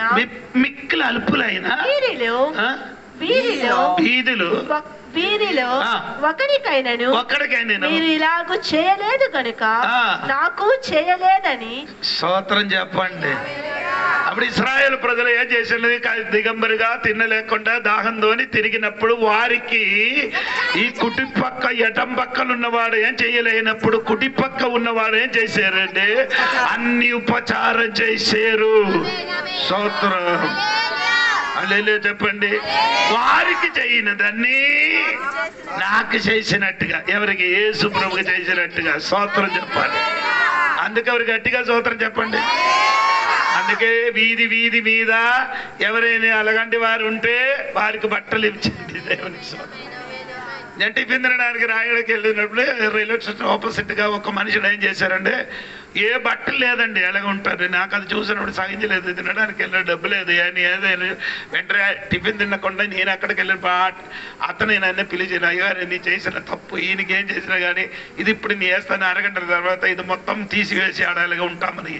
ఎలాగ అయినా పర్లేదు అప్పుడు కొన్నిసార్లు అక్కడికి వెళ్ళి ఆయనకి బట్టలు బెనియన్ ఆయనకి ధరించడానికి ఉన్న పాండి తీసుకొని కొన్నేసి వచ్చి నేను పైకి ఎక్కి, అది 2 కాళ్ళు నడవలేని మనుషులు అండి, పైకి ఎక్కి అది వేసి బెనీని వేసి ఒక టవల్ కూడా పెట్టి ఆడికి భోజనం పెట్టేసి భోజనం టిఫిన్ కొనేసి ఇచ్చి నేను వచ్చి తినేసి కాళ్ళ మీద వచ్చారు. దేవునికి స్తోత్రం కలిగిన గాక. నేను ఎందుకు అలాగ చేశారంటే ఈ వాక్యం తెలిసిన కాబట్టి. దేవునికి స్తోత్రం కలిగిన గాక. ఇది ఎరిగిన కాబట్టి ఎలాగంటే భిక్ష అడిగిన వాడు ఎవరైనా వస్తే కొందరికి వస్తాయి, అందరికీ నేను ఇవ్వను, కొందరికి చూసుకోను అంటే ఆడికి ఇవ్వాలని నా మనసు మాట్లాడుతున్నాను అనుకో, ఆడికి నిచ్చిస్తే పంపిస్తాను. దేవునికి స్తోత్రం కలిగిన గాక. ఒక మాట కూడా నేను చెప్తానండి, డబ్బులు ఇచ్చినప్పుడు ఈ డబ్బు నేను కష్టపడి సంపాదించిన కాదు, నా పిల్లలు కూలి పని చేసి నాకు ఇచ్చిన దశమ భాగము ఇది నీకు ఇస్తామని చెప్పుకొని అడిగిస్తాను. దేవునికి స్తోత్రం కలిగిన గాక. సంఘబిడ్డలు కానీ నేర్చుకోవాలి. దేవునికి స్తోత్రం కలిగిన గాక. ఆనాడు దేవుడు ఆడికి చేసినప్పుడు ఆడి దేవుడు ఏం చేశారు? వారికి దీవించినట్టుగా బైబిల్ ఉంది. అదే విధంగా దేవుడి బిడ్డలు కూడా ఇప్పుడు కూడా ఏం చేయాలి? స్తోత్రం. పేదరికలో ఉన్నవాడికి చూసి బట్టలుగా దిగంబరిగా ఆకలితో ఉన్నవాడికి ఏం చేయాలి? ఇప్పుడు అలాగే చేయను. అమ్మ నాన్నకి ఎప్పుడు మ్యారేజ్ అయితే అప్పుడు 2 ఇంటి నుండి వెళ్ళగొట్టి వేరే ఇంటిలో బండ చేయమని చెప్పిన పిల్లలు ఉన్న కాలం ఇది. ఏంటే మ్యారేజ్ అయ్యి ఒక సంవత్సరం 2 సంవత్సరం తర్వాత అమ్మ నాన్నకి ఏం చెప్తాను? మీ ఊర్లో ఎలాగంటే లేదు, అందుకని స్తోత్రం కలిగిన గాక. హల్లెలూయా. స్తోత్రం కలిగిన గాక. హలో, దేవునికి స్తోత్రం కలిగిన గాక. హల్లెలూయా. ఈ రాత్రి నేను మర్చిపోకూడదు. దేవునికి స్తోత్రం. ఈనాడు నీ కుర్రోడుగా ఉన్నాను, కొన్ని దినముల తర్వాత నీ కూడా ఏమో అమ్మ నాన్న అవుతుంది. అప్పుడు ముసలు అవుతున్నా. నీ ఎలాగ చేశారో అలాగా నీ పిల్లలు తీర్చాల్సిన సమయం. స్తోత్రం కలిగిన. ఎందుకు నీ పిల్లలు మీకు ఎక్కువ ప్రేమించలేదు? నీ భార్యకి నీ ఎలాగంటే ప్రేమించలేను కాబట్టి. ఏంటండి చెప్పిన అర్థం అవ్వలేదు. నీ పిల్లలు నీ ఏం చేయలేదు, నీ ప్రేమించలేదు. ఎనీ టైం భార్య విరోధంగా ఏదో గిజి మాట్లాడుకునే ఉంటాం. నీ పెంచిన పిల్లలు కూడా అలాగా అవుతుంది, నీతో నీ అలాగా మాట్లాడుతుంది. నీ ఎప్పుడు మన భార్యకి ప్రేమించినట్టుగా మాట్లాడితే ఇదన్నీ ఎవరు చూస్తుంది? పిల్లలు చూస్తుంది. మీ ఇన్ని కూడా ఎలాగ మాట్లాడుతుంది? దేవునికి స్తోత్రం. తప్పకుండా ఇప్పుడు నుండి అది సదుకో. దేవునికి స్తోత్రం కలిగింది కాక. పిల్లలు భార్యతోని సరిగా మాట్లాడండి, భార్యతో ప్రేమించండి. భార్యతోని ఎప్పుడు ఏం చేయకూడదు? గొడవ కాదండి. ఎప్పుడు వాడి తప్పు మాత్రం చెప్పి తిరగకూడదు. దేవునికి స్తోత్రం కలిగింది కాక. అల్లెలు గట్టిగా చెప్పండి. ఇప్పుడు నా వాక్యలోనికి వస్తున్నారు. దేవునికి స్తోత్రం. ఇదన్నీ వారు చేశారు. దేవునికి స్తోత్రం. దేవుడికి అడిగారు, దేవా ఇది ఎప్పుడు నీ ఇలాగా ఉంటానని అడిగారు. అప్పుడు చెప్పారు, నేను అలాగా ఉండలేదు, ఈ సహోదరు అలాగా ఉండేరు, వారికి అల్పుడికి నీ ఎలాగ చేశారో అది నాకు చేసినట్టుగా. ఇప్పుడు నీకు అర్థమవుతుందా? దేవుని కొరకు నీ డబ్బులు ఖర్చు చేసిన పాస్టర్కి ఇచ్చినట్టుగా కాదు, దేవునికి ఇచ్చినట్టుగా. దేవునికి స్తోత్రం కలిగిన కాక. అందుకని ఈ రాత్రి నీ ఏం చేసిన కానీ అది దేవునికి చేసినట్టుగా. స్తోత్రం. మనుషుడికి చేయనది కాదు. దేవునికి స్తోత్రం. ఈ రాత్రి మర్చిపోకూడదండి. దేవుడి సంగమా, ఆ దేవునికి స్తోత్రం. మనం ఏం చేసిన కానీ దేవుడికి చేసినట్టుగా చేస్తున్నారు. దేవునికి స్తోత్రం చెప్పి తప్పుడు కూడా దేవుని భయపరిచండి. దేవునికి హల్లెలూయా. స్తోత్రం కలిగిన సమయం ఆయన కనుక వెంటనే ఈ విషయము ఈరోజు ముగిస్తాను. దేవునికి స్తోత్రం కలిగిన గాక. అందుకని దేవుడు చెప్పిన మాట ఏమనగంటే, ఆ దేవునికి స్తోత్రం కలిగ ఎడం పక్క ఉన్నవాడికి ఇది ఏ స్తోత్రం, ఎడం పక్క ఆ కుడి పక్క ఉన్నవాడికి దేవుడు చెప్పిన మాట దేవునికి దేవునికి స్తోత్రం కలిగి. 40 వాక్యం చూడండి. 40 వాక్యము.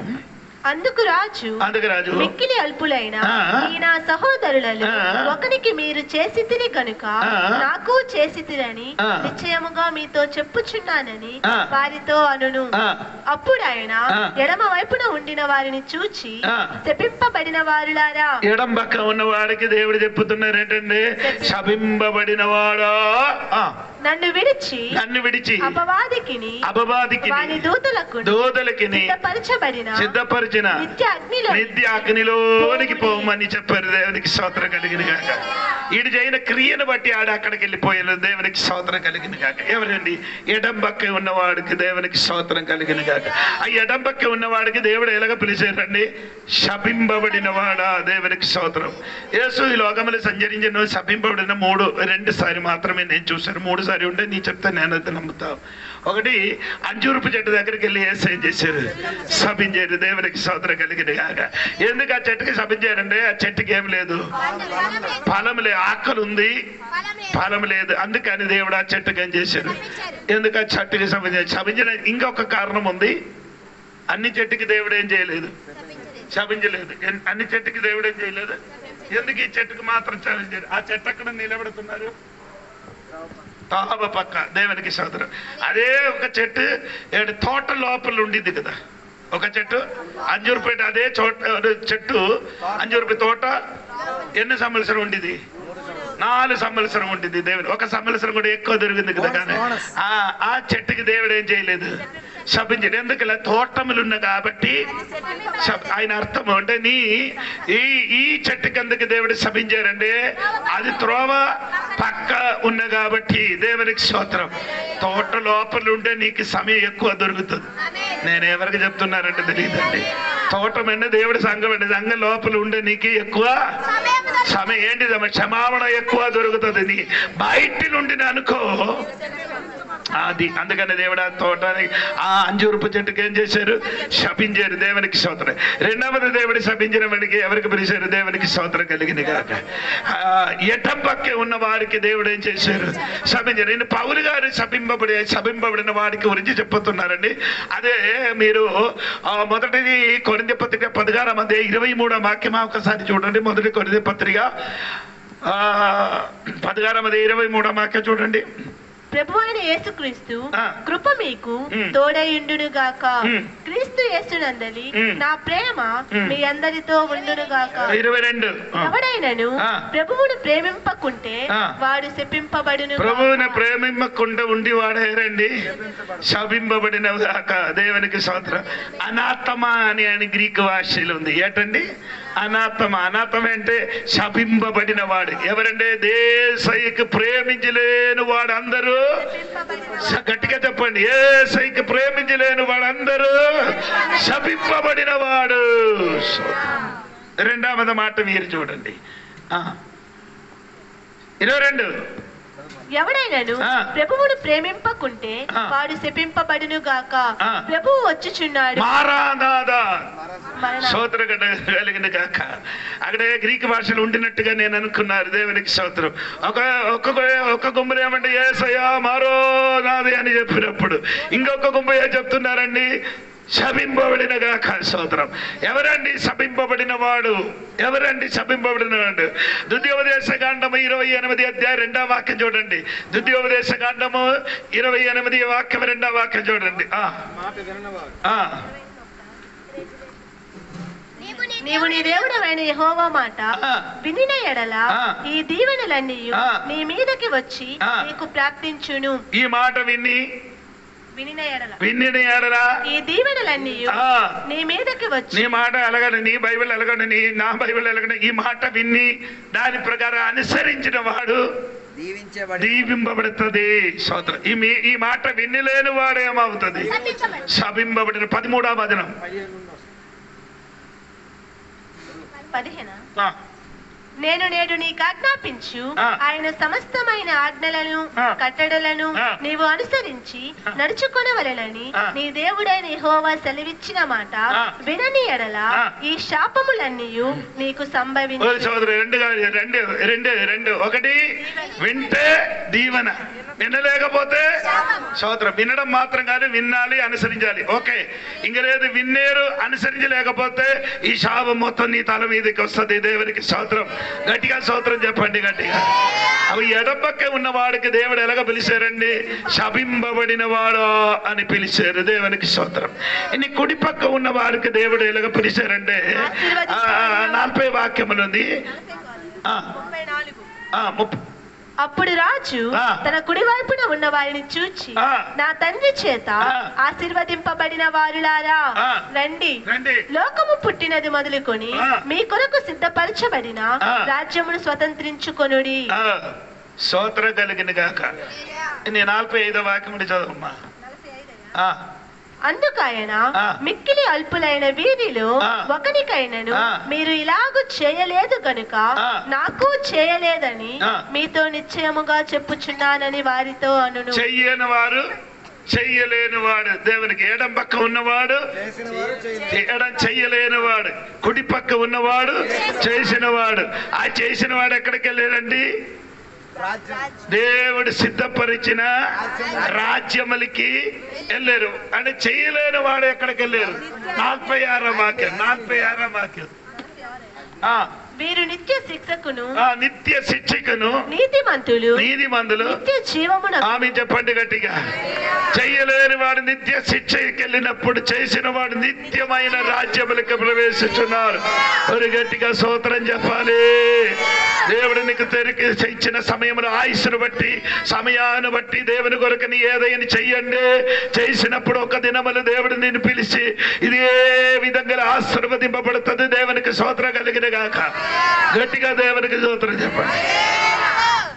వారికి తీర్పు ఉండినట్టుగా దేవుని బిడ్డలకి కూడా ఏముంది? తీర్పు ఉంది. దేవునికి స్తోత్రం. అప్పుడు కొందరు చెప్తుంది దేవుడి బిడ్డలకి ఏమి లేదు. రోమాపత్రిక 8వ అధ్యాయం 1వ వచనం చెప్పండి. చెప్పాలి, ఇదొక నోటుతోని చెప్పాలి. క్రీస్తు యేసులో ఉన్న వారికి ఏంటండి? క్రీస్తు యేసులో ఉన్న వారికి అందుకని శిక్షావధి లేదు, న్యాయవిధి ఉంది. శిక్షావధి లేదని తీర్పు ఉంది. ఏంటంటే శిక్షావిధి లేదు, కానీ అది అలాగా కాదు. కేజేబీ బైబిల్ మీరు చూస్తే శరీర అనుసారంగా నడిచిన లేని వాడికి శిక్షావిధి లేదు. ఇలాగా నడిచిన వాడు శరీర అనుసారంగా నడిచలేని వాడికి ఏం లేదు. నడవలేని వాడికి శిక్షావిధి లేదు. శరీరం అనుసరించి నడిచిన వాడికి ఏముంది? అంతే. దేవునికి స్తోత్రం. తెలుగు మాత్రం చదువుకొని మమ్మల్ని ఏం చేయాలి? వాదించకూడదండి. స్తోత్రం. అల్లేలే చెప్పండి గట్టిగా. బైబిల్ కూడా కొన్ని పదాలు కూడా ఏం చేయాలి? వేరే భాషలు కూడా నేర్చుకోండి. దేవునికి స్తోత్రం. అన్నిటికీ నేర్చుకోవడానికి మంచి బైబిల్ అండి అమెరికా స్టాండర్డ్ బైబిల్ అండి. ఏంటండి? America standard Bible. అది కొనండి. దేవునికి స్తోత్రం కలిగిన గాక. అది కొంటే బాగుంటాం. దేవునికి స్తోత్రం. అప్పుడు నేను చెప్పుకొని వచ్చిన విషయం మరి చెప్పకూడదండి. ఏ సింహాసనం అండి? ఎక్కడ పెడుతున్నారండి? లోయలలో. స్తోత్రం కలిగి. ఎవరి కోసం పెడుతుంది అది?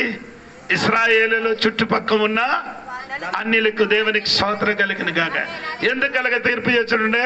ఆ మహాశ్రమ దినములు ఇశ్రాయేలు పారిపోయినప్పుడు పారిపోయిన వాడికి, బట్టలు లేని వాడికి, దాహమున్న వాడికి, ఆకలున్న వాడికి, ఆ చెయ్యిని అనుసరించి వారికి ఆడి క్రియను బట్టి వారికి ఏముంటే తీర్పు ఉంది. దేవునికి స్తోత్రం కలిగిన గాక. అల్లేలూయా చెప్పాలి, గట్టిగా స్తోత్రం చెప్పాలి. ఇది ఈ తీర్పు తీర్చిన తర్వాత ప్రకటన గ్రంథము 20వ అధ్యాయము 1వ వచనం చదివి ఈ రోజు మాట ముగిస్తున్నారు. ప్రకటన గ్రంథము 20వ అధ్యాయం. మరియు పెద్ద సంఖ్యలను చేత పట్టుకొని అగాధము యొక్క తాళపు చెవి గల ఒక దేవదూత పరలోకము నుండి దిగి వచ్చుట చూచి తిని, అతడు ఆది సర్పమును అనగా అపవాదియు సాతానును అను ఆ ఘట సర్పమును పట్టుకొని 1000 సంవత్సరములు. హల్లెలూయా చెప్పాలి. స్తోత్రం. ఈడు ఫ్రెండ్కి ఇద్దరు ఎక్కడికి వెళ్ళిపోయారు? అగ్నిగుండం వెళ్ళిపోయి. ఎవరండి ఫ్రెండ్? ఇద్దరు. ఎవరండి ఆడిద్దరు? ఒకటి కూరమృగు. ఆడిద్దరు ఏం చేయాలి? అగ్ని. ఇంకొకడు ఉన్నారు. ఆడికి ఇప్పుడు ఏం చేశారంటే అగ్నిలు పెట్టలేదు, అగాధ భూములు పెట్టలేదు. ఎలాగా? బంధించారు. స్తోత్రం కలిగిన దేవుడు ఏం చేశారండి? ఎలాగా బంధించారండి అమ్మా? అలాగే ఉంది కదా. పెద్ద సంఖ్యలో చిన్నది కొంటే బంధిస్తే అవదండి. ఈయనకేం చేయాలి? పెద్ద మనిషిని పెద్ద రీతిగా బంధించాలి కదా. అవును కదా. మనం కూడా వెళ్ళి కదా, పెద్ద దేవదాసులు వస్తే మీరు అలాగే క్రియేట్ చేసినట్టుగా ఈ పెద్ద మనిషినికి ఏం చేయాలి? ఆడికి ఏం చేయాలి? బంధించాలి. ఎన్ని సంవత్సరాలు అంటే? 1000 సంవత్సరాలు. స్తోత్రం చెప్పండి. మరి గట్టిగా స్తోత్రం చెప్పండి. సాతానికి ఎన్ని సంవత్సరం? 1000 సంవత్సరం. అంటే ఈ ప్రకటన 20వ అధ్యాయం 1 నుండి 7 వరకు చదవాలి. 6 సార్లు ఒక్క పదం రాయబడింది. 1000 సంవత్సరం, 1000 సంవత్సరం, 1000 సంవత్సరం. అది వచ్చిన వారం చెప్తాను. స్తోత్రం. 1000 సంవత్సరాలు యేసు ప్రభు ఈ భూమిలో ఏమవుతున్నారండి? ఒక పరిపాలన ఉంది. ఒక స్తోత్రం చెప్పండి తండ్రి. అలాగే చెప్పాలి గట్టిగా. 1000 సంవత్సరం దేవుడు ఈ భూమిలో ఏం చేస్తుంది? ఏలబాటు చేసిన స్తోత్రం. 1000 సంవత్సరం కొత్త భూమి, కొత్త ఆకాశం. అది వేరే సెక్షన్. ఇది రెండు కలిపి కొట్టకూడదండి. దేవునికి స్తోత్రం. అల్లే చెప్పండి. అందుకని నేను విడదీసి అని చెప్తున్నారు. దేవునికి స్తోత్రం. 1000 సంవత్సరము యేసయ్య ఈ భూమిలో ఏలబాటు చేశారు. స్తోత్రం చెప్పండి.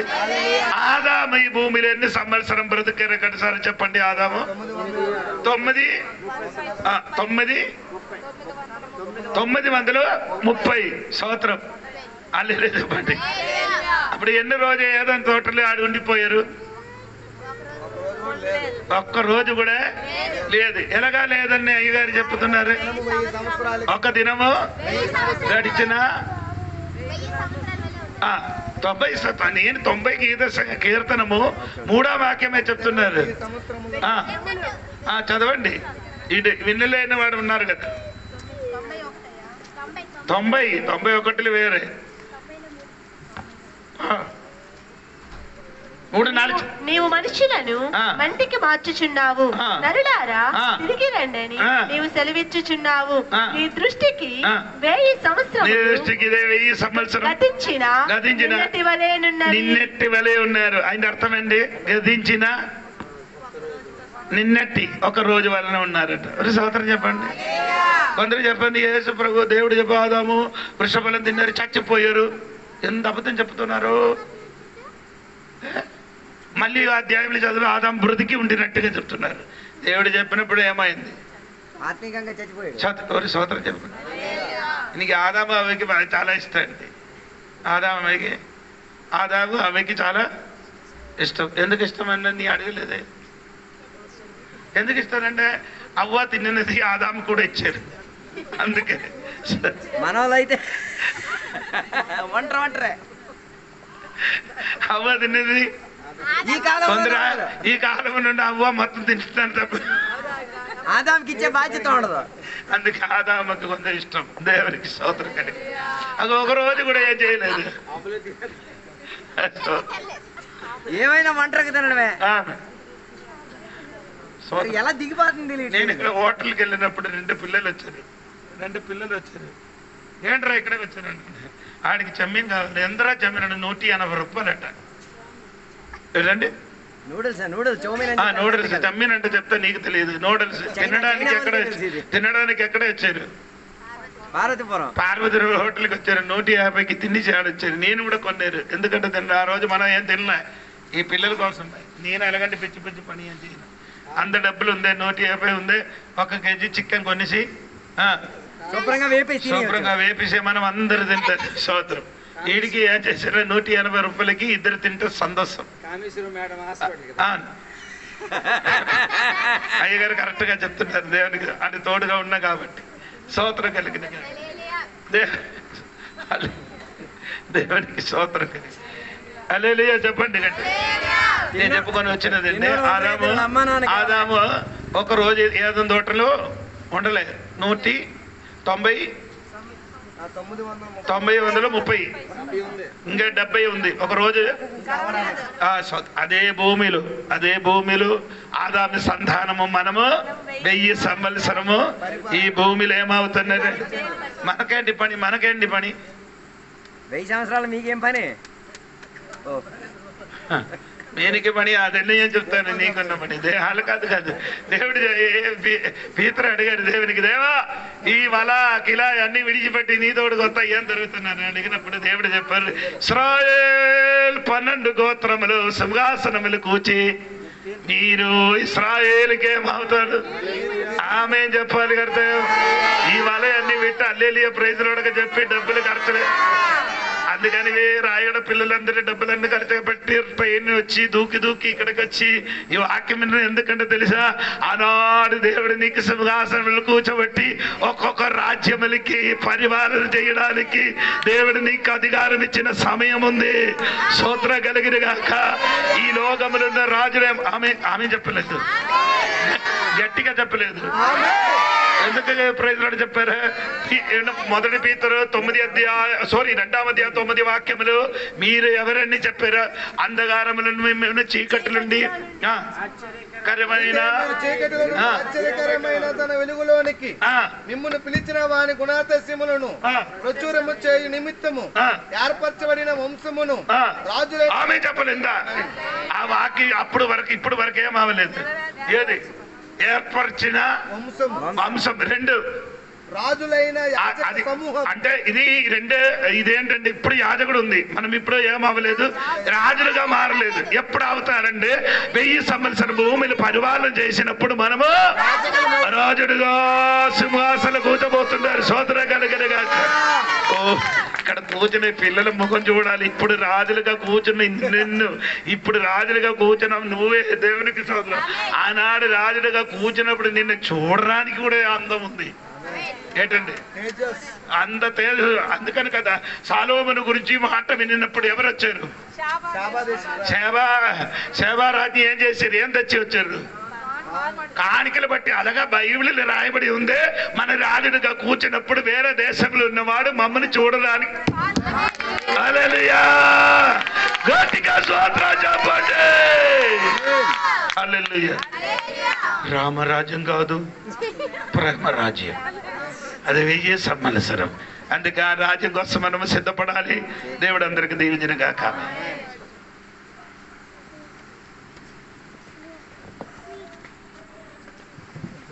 ప్రార్థన చేద్దాం. ఈ రాత్రి వేళ దేవునికి సన్నిధిలో సమర్పించుకుందాం. దేవునికి సన్నిధిలో అందరూ సమర్పించుకుందాం. మనం ప్రార్థన చేద్దాం. పరిశుద్ధుడా మహోన్నతుడ దేవానికి వందనాలు తెలియబూస్తున్నాం. ఈ రాత్రి వేళ దేవని వాక్య లేఖనాల్లో నుంచి మేము వినడానికి దేవ హెచ్చరిక పొంది తీరడానికి దేవాన్ని ఇచ్చిన గొప్ప కృపా వాత్సల్యం బట్టి దేవానికి స్తోత్రం. దేవ మా కొరకు ఏర్పరిచిన ఆ విందులో దేవ మాకు అప్పగించిన బల్లారాధనలు మేము పాలు పొందుకొని దేవ క్రీస్తు మా కొరకు హతసాక్షి అయిన దానిని తలుచుకు తీరి జీవితాన్ని క్రమపరుచుకు తీరి దేవ పెళ్లి కుమారుని వివాహ విందులు గొర్రెపిల్ల వివాహ విందులు మేము పాలభాగస్తులై తీరడానికి భాగ్యం కల్పించమని కోరుచున్నాం. ఈ రాత్రి వేళ దేవా మా జీవితాన్ని మరలా ఒకసారి పరిశోధన కలిగి తీరి దేవా సరిపరుచుకు తీరడానికి అవకాశాల్లో సరిపరుచుకు తీరి దేవా లాజరులాగా మంచి సాక్ష్యం కలిగిన వాడిగా ఆరాధన చేసే మరియాలాగా దేవా అదే మార్తలాగా దేవుని కొరకు పనిచేసే ఉపచారం చేసినలాగా దేవ ఈ పగటి వేళ మా జీవిత విధానంలో కూడా దేవుని కొరకు పనిచేసేవారిగా ఉండి తీరాలి. దేవుని కొరకు ఖర్చు చేసేవారిగా ఉండి తీరాలి. దేవుని యొక్క నామ నిమిత్తం నిమిత్తం ప్రయాసపడే వారిగా ఉండి తీరాలి. దేవుడు మమ్మల్ని మరణంలో నుంచి లేపి ఉన్న ఉద్దేశాన్ని జ్ఞాపకం చేసుకుంటూ దేవా అనేకులను మరణించిన స్థాయిలో నుంచి జీవపరచుకు తీరడానికి దేవుడు మనకి కృపావాత్సల్యం దయచేసినదని తలుచుకొని ఈ పగటి వేళ దేవుని కొరకు అనేక రీతిగా ప్రయాసపడి తీరి అనేక ఆత్మలను సంపాదించుకు తీరి దేవుని యొక్క సన్నిధిలో పరలోకానికి ఆరోహణమైనప్పుడు ఒకే గుంపుగా పరలోకానికి వెళ్ళి తీరేంతటిగా కృపావాత్సల్యం దయచేయండి. రాత్రి వేళ వాక్యాంశాన్ని విదజల్లేటప్పుడు దేవా అనేక విషయాలు మా హృదయాలను తాకి తీరింది. ఏదైనా విషయం మీ మనసాక్షిని వేదన పరిచి ఉంటే రాత్రి వేళ వాటిని విడిచిపెట్టండి. అది పాపం కావచ్చు, దేవుని వాక్య వ్యతిరేకమైనది కావచ్చు, శాపగ్రస్తమైనది కావచ్చు, దేవుని యొక్క మాటని నిర్లక్ష్య పట్టేది కావచ్చు, ఏదైనా కావచ్చు. ఈ రాత్రి వేళ దేవుడు నీతో మాట్లాడి ఉంటే ఈ రాత్రి వేళ దానికి ముగింపును పెట్టుకు తీరి దేవుడు యొక్క తీర్పును జ్ఞాపకం చేసుకొని దేవుడు మన కొరకు త్యాగమైన దానిని జ్ఞాపకం చేసుకొని మారు మనసు పొందగలిగి తీరితే, మనసును మార్చుకోగలిగి తీరితే మనం పొందుకోవాల్సిన ఫలాన్ని సునిశ్చితంగా పొందుకోగలిగి తీరుతాం. శిష్యులు యేసయ్యకి అడిగినట్టుగా దేవా నీ కొరకు మేము బెల్లను విడిచిపెట్టాం, దేవా మీ కొరకు మేము చేపలను విడిచిపెట్టాం, నీ కొరకు మేము కుటుంబాన్ని విడిచిపెట్టాం, మాకేం దొరకబోచున్నది? దానికి యేసయ్య జవాబు చెప్పినట్ల నీవు నా కోసం వదిలిన దాని కొరకు నీ సమర్పణ నిమిత్తం, నీ ప్రయాస నిమిత్తం దేవుడు నీకు అనేక రాజ్యములకు అధికారిగా మార్చి దేవుడు నీకు సింహాసనం ఎక్కి కూర్చోబెట్టినప్పుడు ఆ కాల తరగతి రావడానికి ఇప్పుడే నీవేదైనా దేవుని కొరకు చేసి తీరాలి. ఇప్పుడే దేవుని కొరకు ఏదైనా ప్రయాసపడి తీరాలి. ఇప్పుడే నీకున్న కుటుంబాన్ని విడిచిపెట్టి తీరాలి. ఇప్పుడే నీకున్న సమయాన్ని విడిచిపెట్టి తీరాలి. ఇప్పుడే నీకున్న ఆయుష్ని విడిచిపెట్టి తీరాలి. చేయగలిగి తీరడానికి ప్రయత్నం కలిగిన వాడు దేవుని యొక్క సమావేశములో దేవుని కూర్చోబెట్టిన పంక్తిలో కూర్చొని అనేక రాజ్యములను ఏలుబాటు చేసేటప్పుడు నీ ముఖం సిగ్గుపడిపోయేంతటిగా, నీ ముఖం కృంగిపోయేంతటిగా, నీ ముఖములో వేదన వచ్చి తీరేంతటిగా, ఉన్నది కనబడకుండా ఉండి తీరేంతటిగా ఈ రాత్రి వేళ దేవునికి ఒక నిర్ణయం తీసుకో. దేవుని కొరకు నేను పనిచేసి తీరుతా, అనేక ఆత్మలను సంపాదించుకు తీరుతా, అనేకులను దేవుని వశములో తెచ్చుకు తీరుతా, అనేకుల కొరకు నేను ప్రయాసపడే వారిగా మారితే నేను నా క్రియలు నా సంఘానికి పనికి వచ్చేటట్టుగా, నా సమాజానికి పనికి వచ్చేటట్టుగా, నా సేవకుడికి పనికి వచ్చేటట్టుగా ఉపచారం చేసేసి దీవెన పొందుకున్న గుంపులోకి వచ్చి తీరేంతటిగా దేవా సహాయం దయచేయమని కోరుచున్నా. దేవా నీ పేరుట వచ్చిన చిన్నవారికి ఏదైనా ఉపచారం చేసి తీరేంతటిగా మా మనసు, శరీరం, ప్రాణం, ఆత్మ సిద్ధబాటు కలిగి తీరేంతటిగా దేవ సహాయపరచండి. అలా చేయడానికి అడ్డుపరిచి తీరుతున్నా మానుషిక శక్తులైనా, పారంపర్య శక్తులైనా, దేవ వాక్య వ్యతిరేకతల శక్తులైనా ఈ పగటి వేళ తండ్రి, కుమార, పరిశుద్ధాత్మ నామమున ఆ శక్తిని మేము గద్దించి ఎరగొడుతున్నాం దేవా.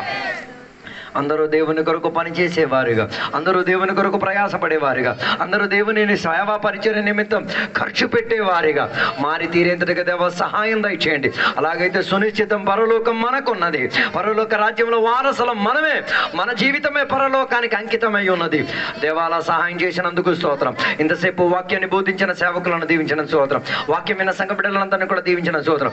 ఊరిలో ఉన్న నివాసులందరినీ కూడా దేవుడు దీవించి ఆశీర్వదించినందుకు స్తోత్రం. ఇప్పుడు మేమందరం కూడా మా ఇళ్ళలోకి, మా కుటుంబంలోకి తిరిగి వెళ్తున్నాం. నీ కృపలో మేము ఆనుకుంటున్నాం, నీ వాక్యాన్ని మేము బిగించి పట్టుకుంటున్నాం, నీ రాకడ కొరకు మేము తయారై తీరుతున్నాం. మా జీవితాన్ని పశ్చాత్తాపం, మారు మనసులోకి నడిపించుకొని దేవా దేవుని కొరకు పెళ్లి కుమార్తెగా ఎదురు చూసుకునే భాగ్యాన్ని మాకు దయచేయమని కోరుచున్నాం. దీవెనలతో నింపినందుకు స్తోత్రం, సహాయపరిచినందుకు స్తోత్రం. యేసు నామములో అడిగి వేడుకున్న పరమ తండ్రి యొక్క కుమార యొక్క పరిశుద్ధాత్మక సహవాసం ఇప్పుడు వెళ్ళప్పుడు ఇక్కడ కూర్చున్న భక్తులందరితో దేవా నీ రెండూ రాకడ వరకు తోడై ఉందను గాక. యేసు రక్తమే జయం, యేసే వాక్యమే జయం, యేసయ్య నామమే సంపూర్ణ విజయం కలుగును గాక. గట్టి శబ్దంతో 3 సార్లు హల్లెలూయా చెప్దామా? హల్లెలూయా, హల్లెలూయా, హల్లెలూయా. దేవుడు మనకి దీవించిన దేవునికి స్తోత్రం చేద్దాం. దేవుడు మనల్ని కూడా ఆరోగ్యవంతంగా ఉంచిన దేవునికి స్తోత్రం చేద్దాం. దేవుని కొరకు పని చేసే వారిగా మారినందుకు స్తోత్రం చెప్దాం. దేవుని కొరకు ఆరాధన చేసిన వారిగా మారిన స్తోత్రం చెప్దాం. దేవుని కొరకు సాక్ష్యం చెప్పిన వారిగా మారినందుకు దేవునికి స్తోత్రం చెప్దాం. హల్లెలూయా. దేవుడు అందరిని దీవించును గాక. ఆమేన్. అందరి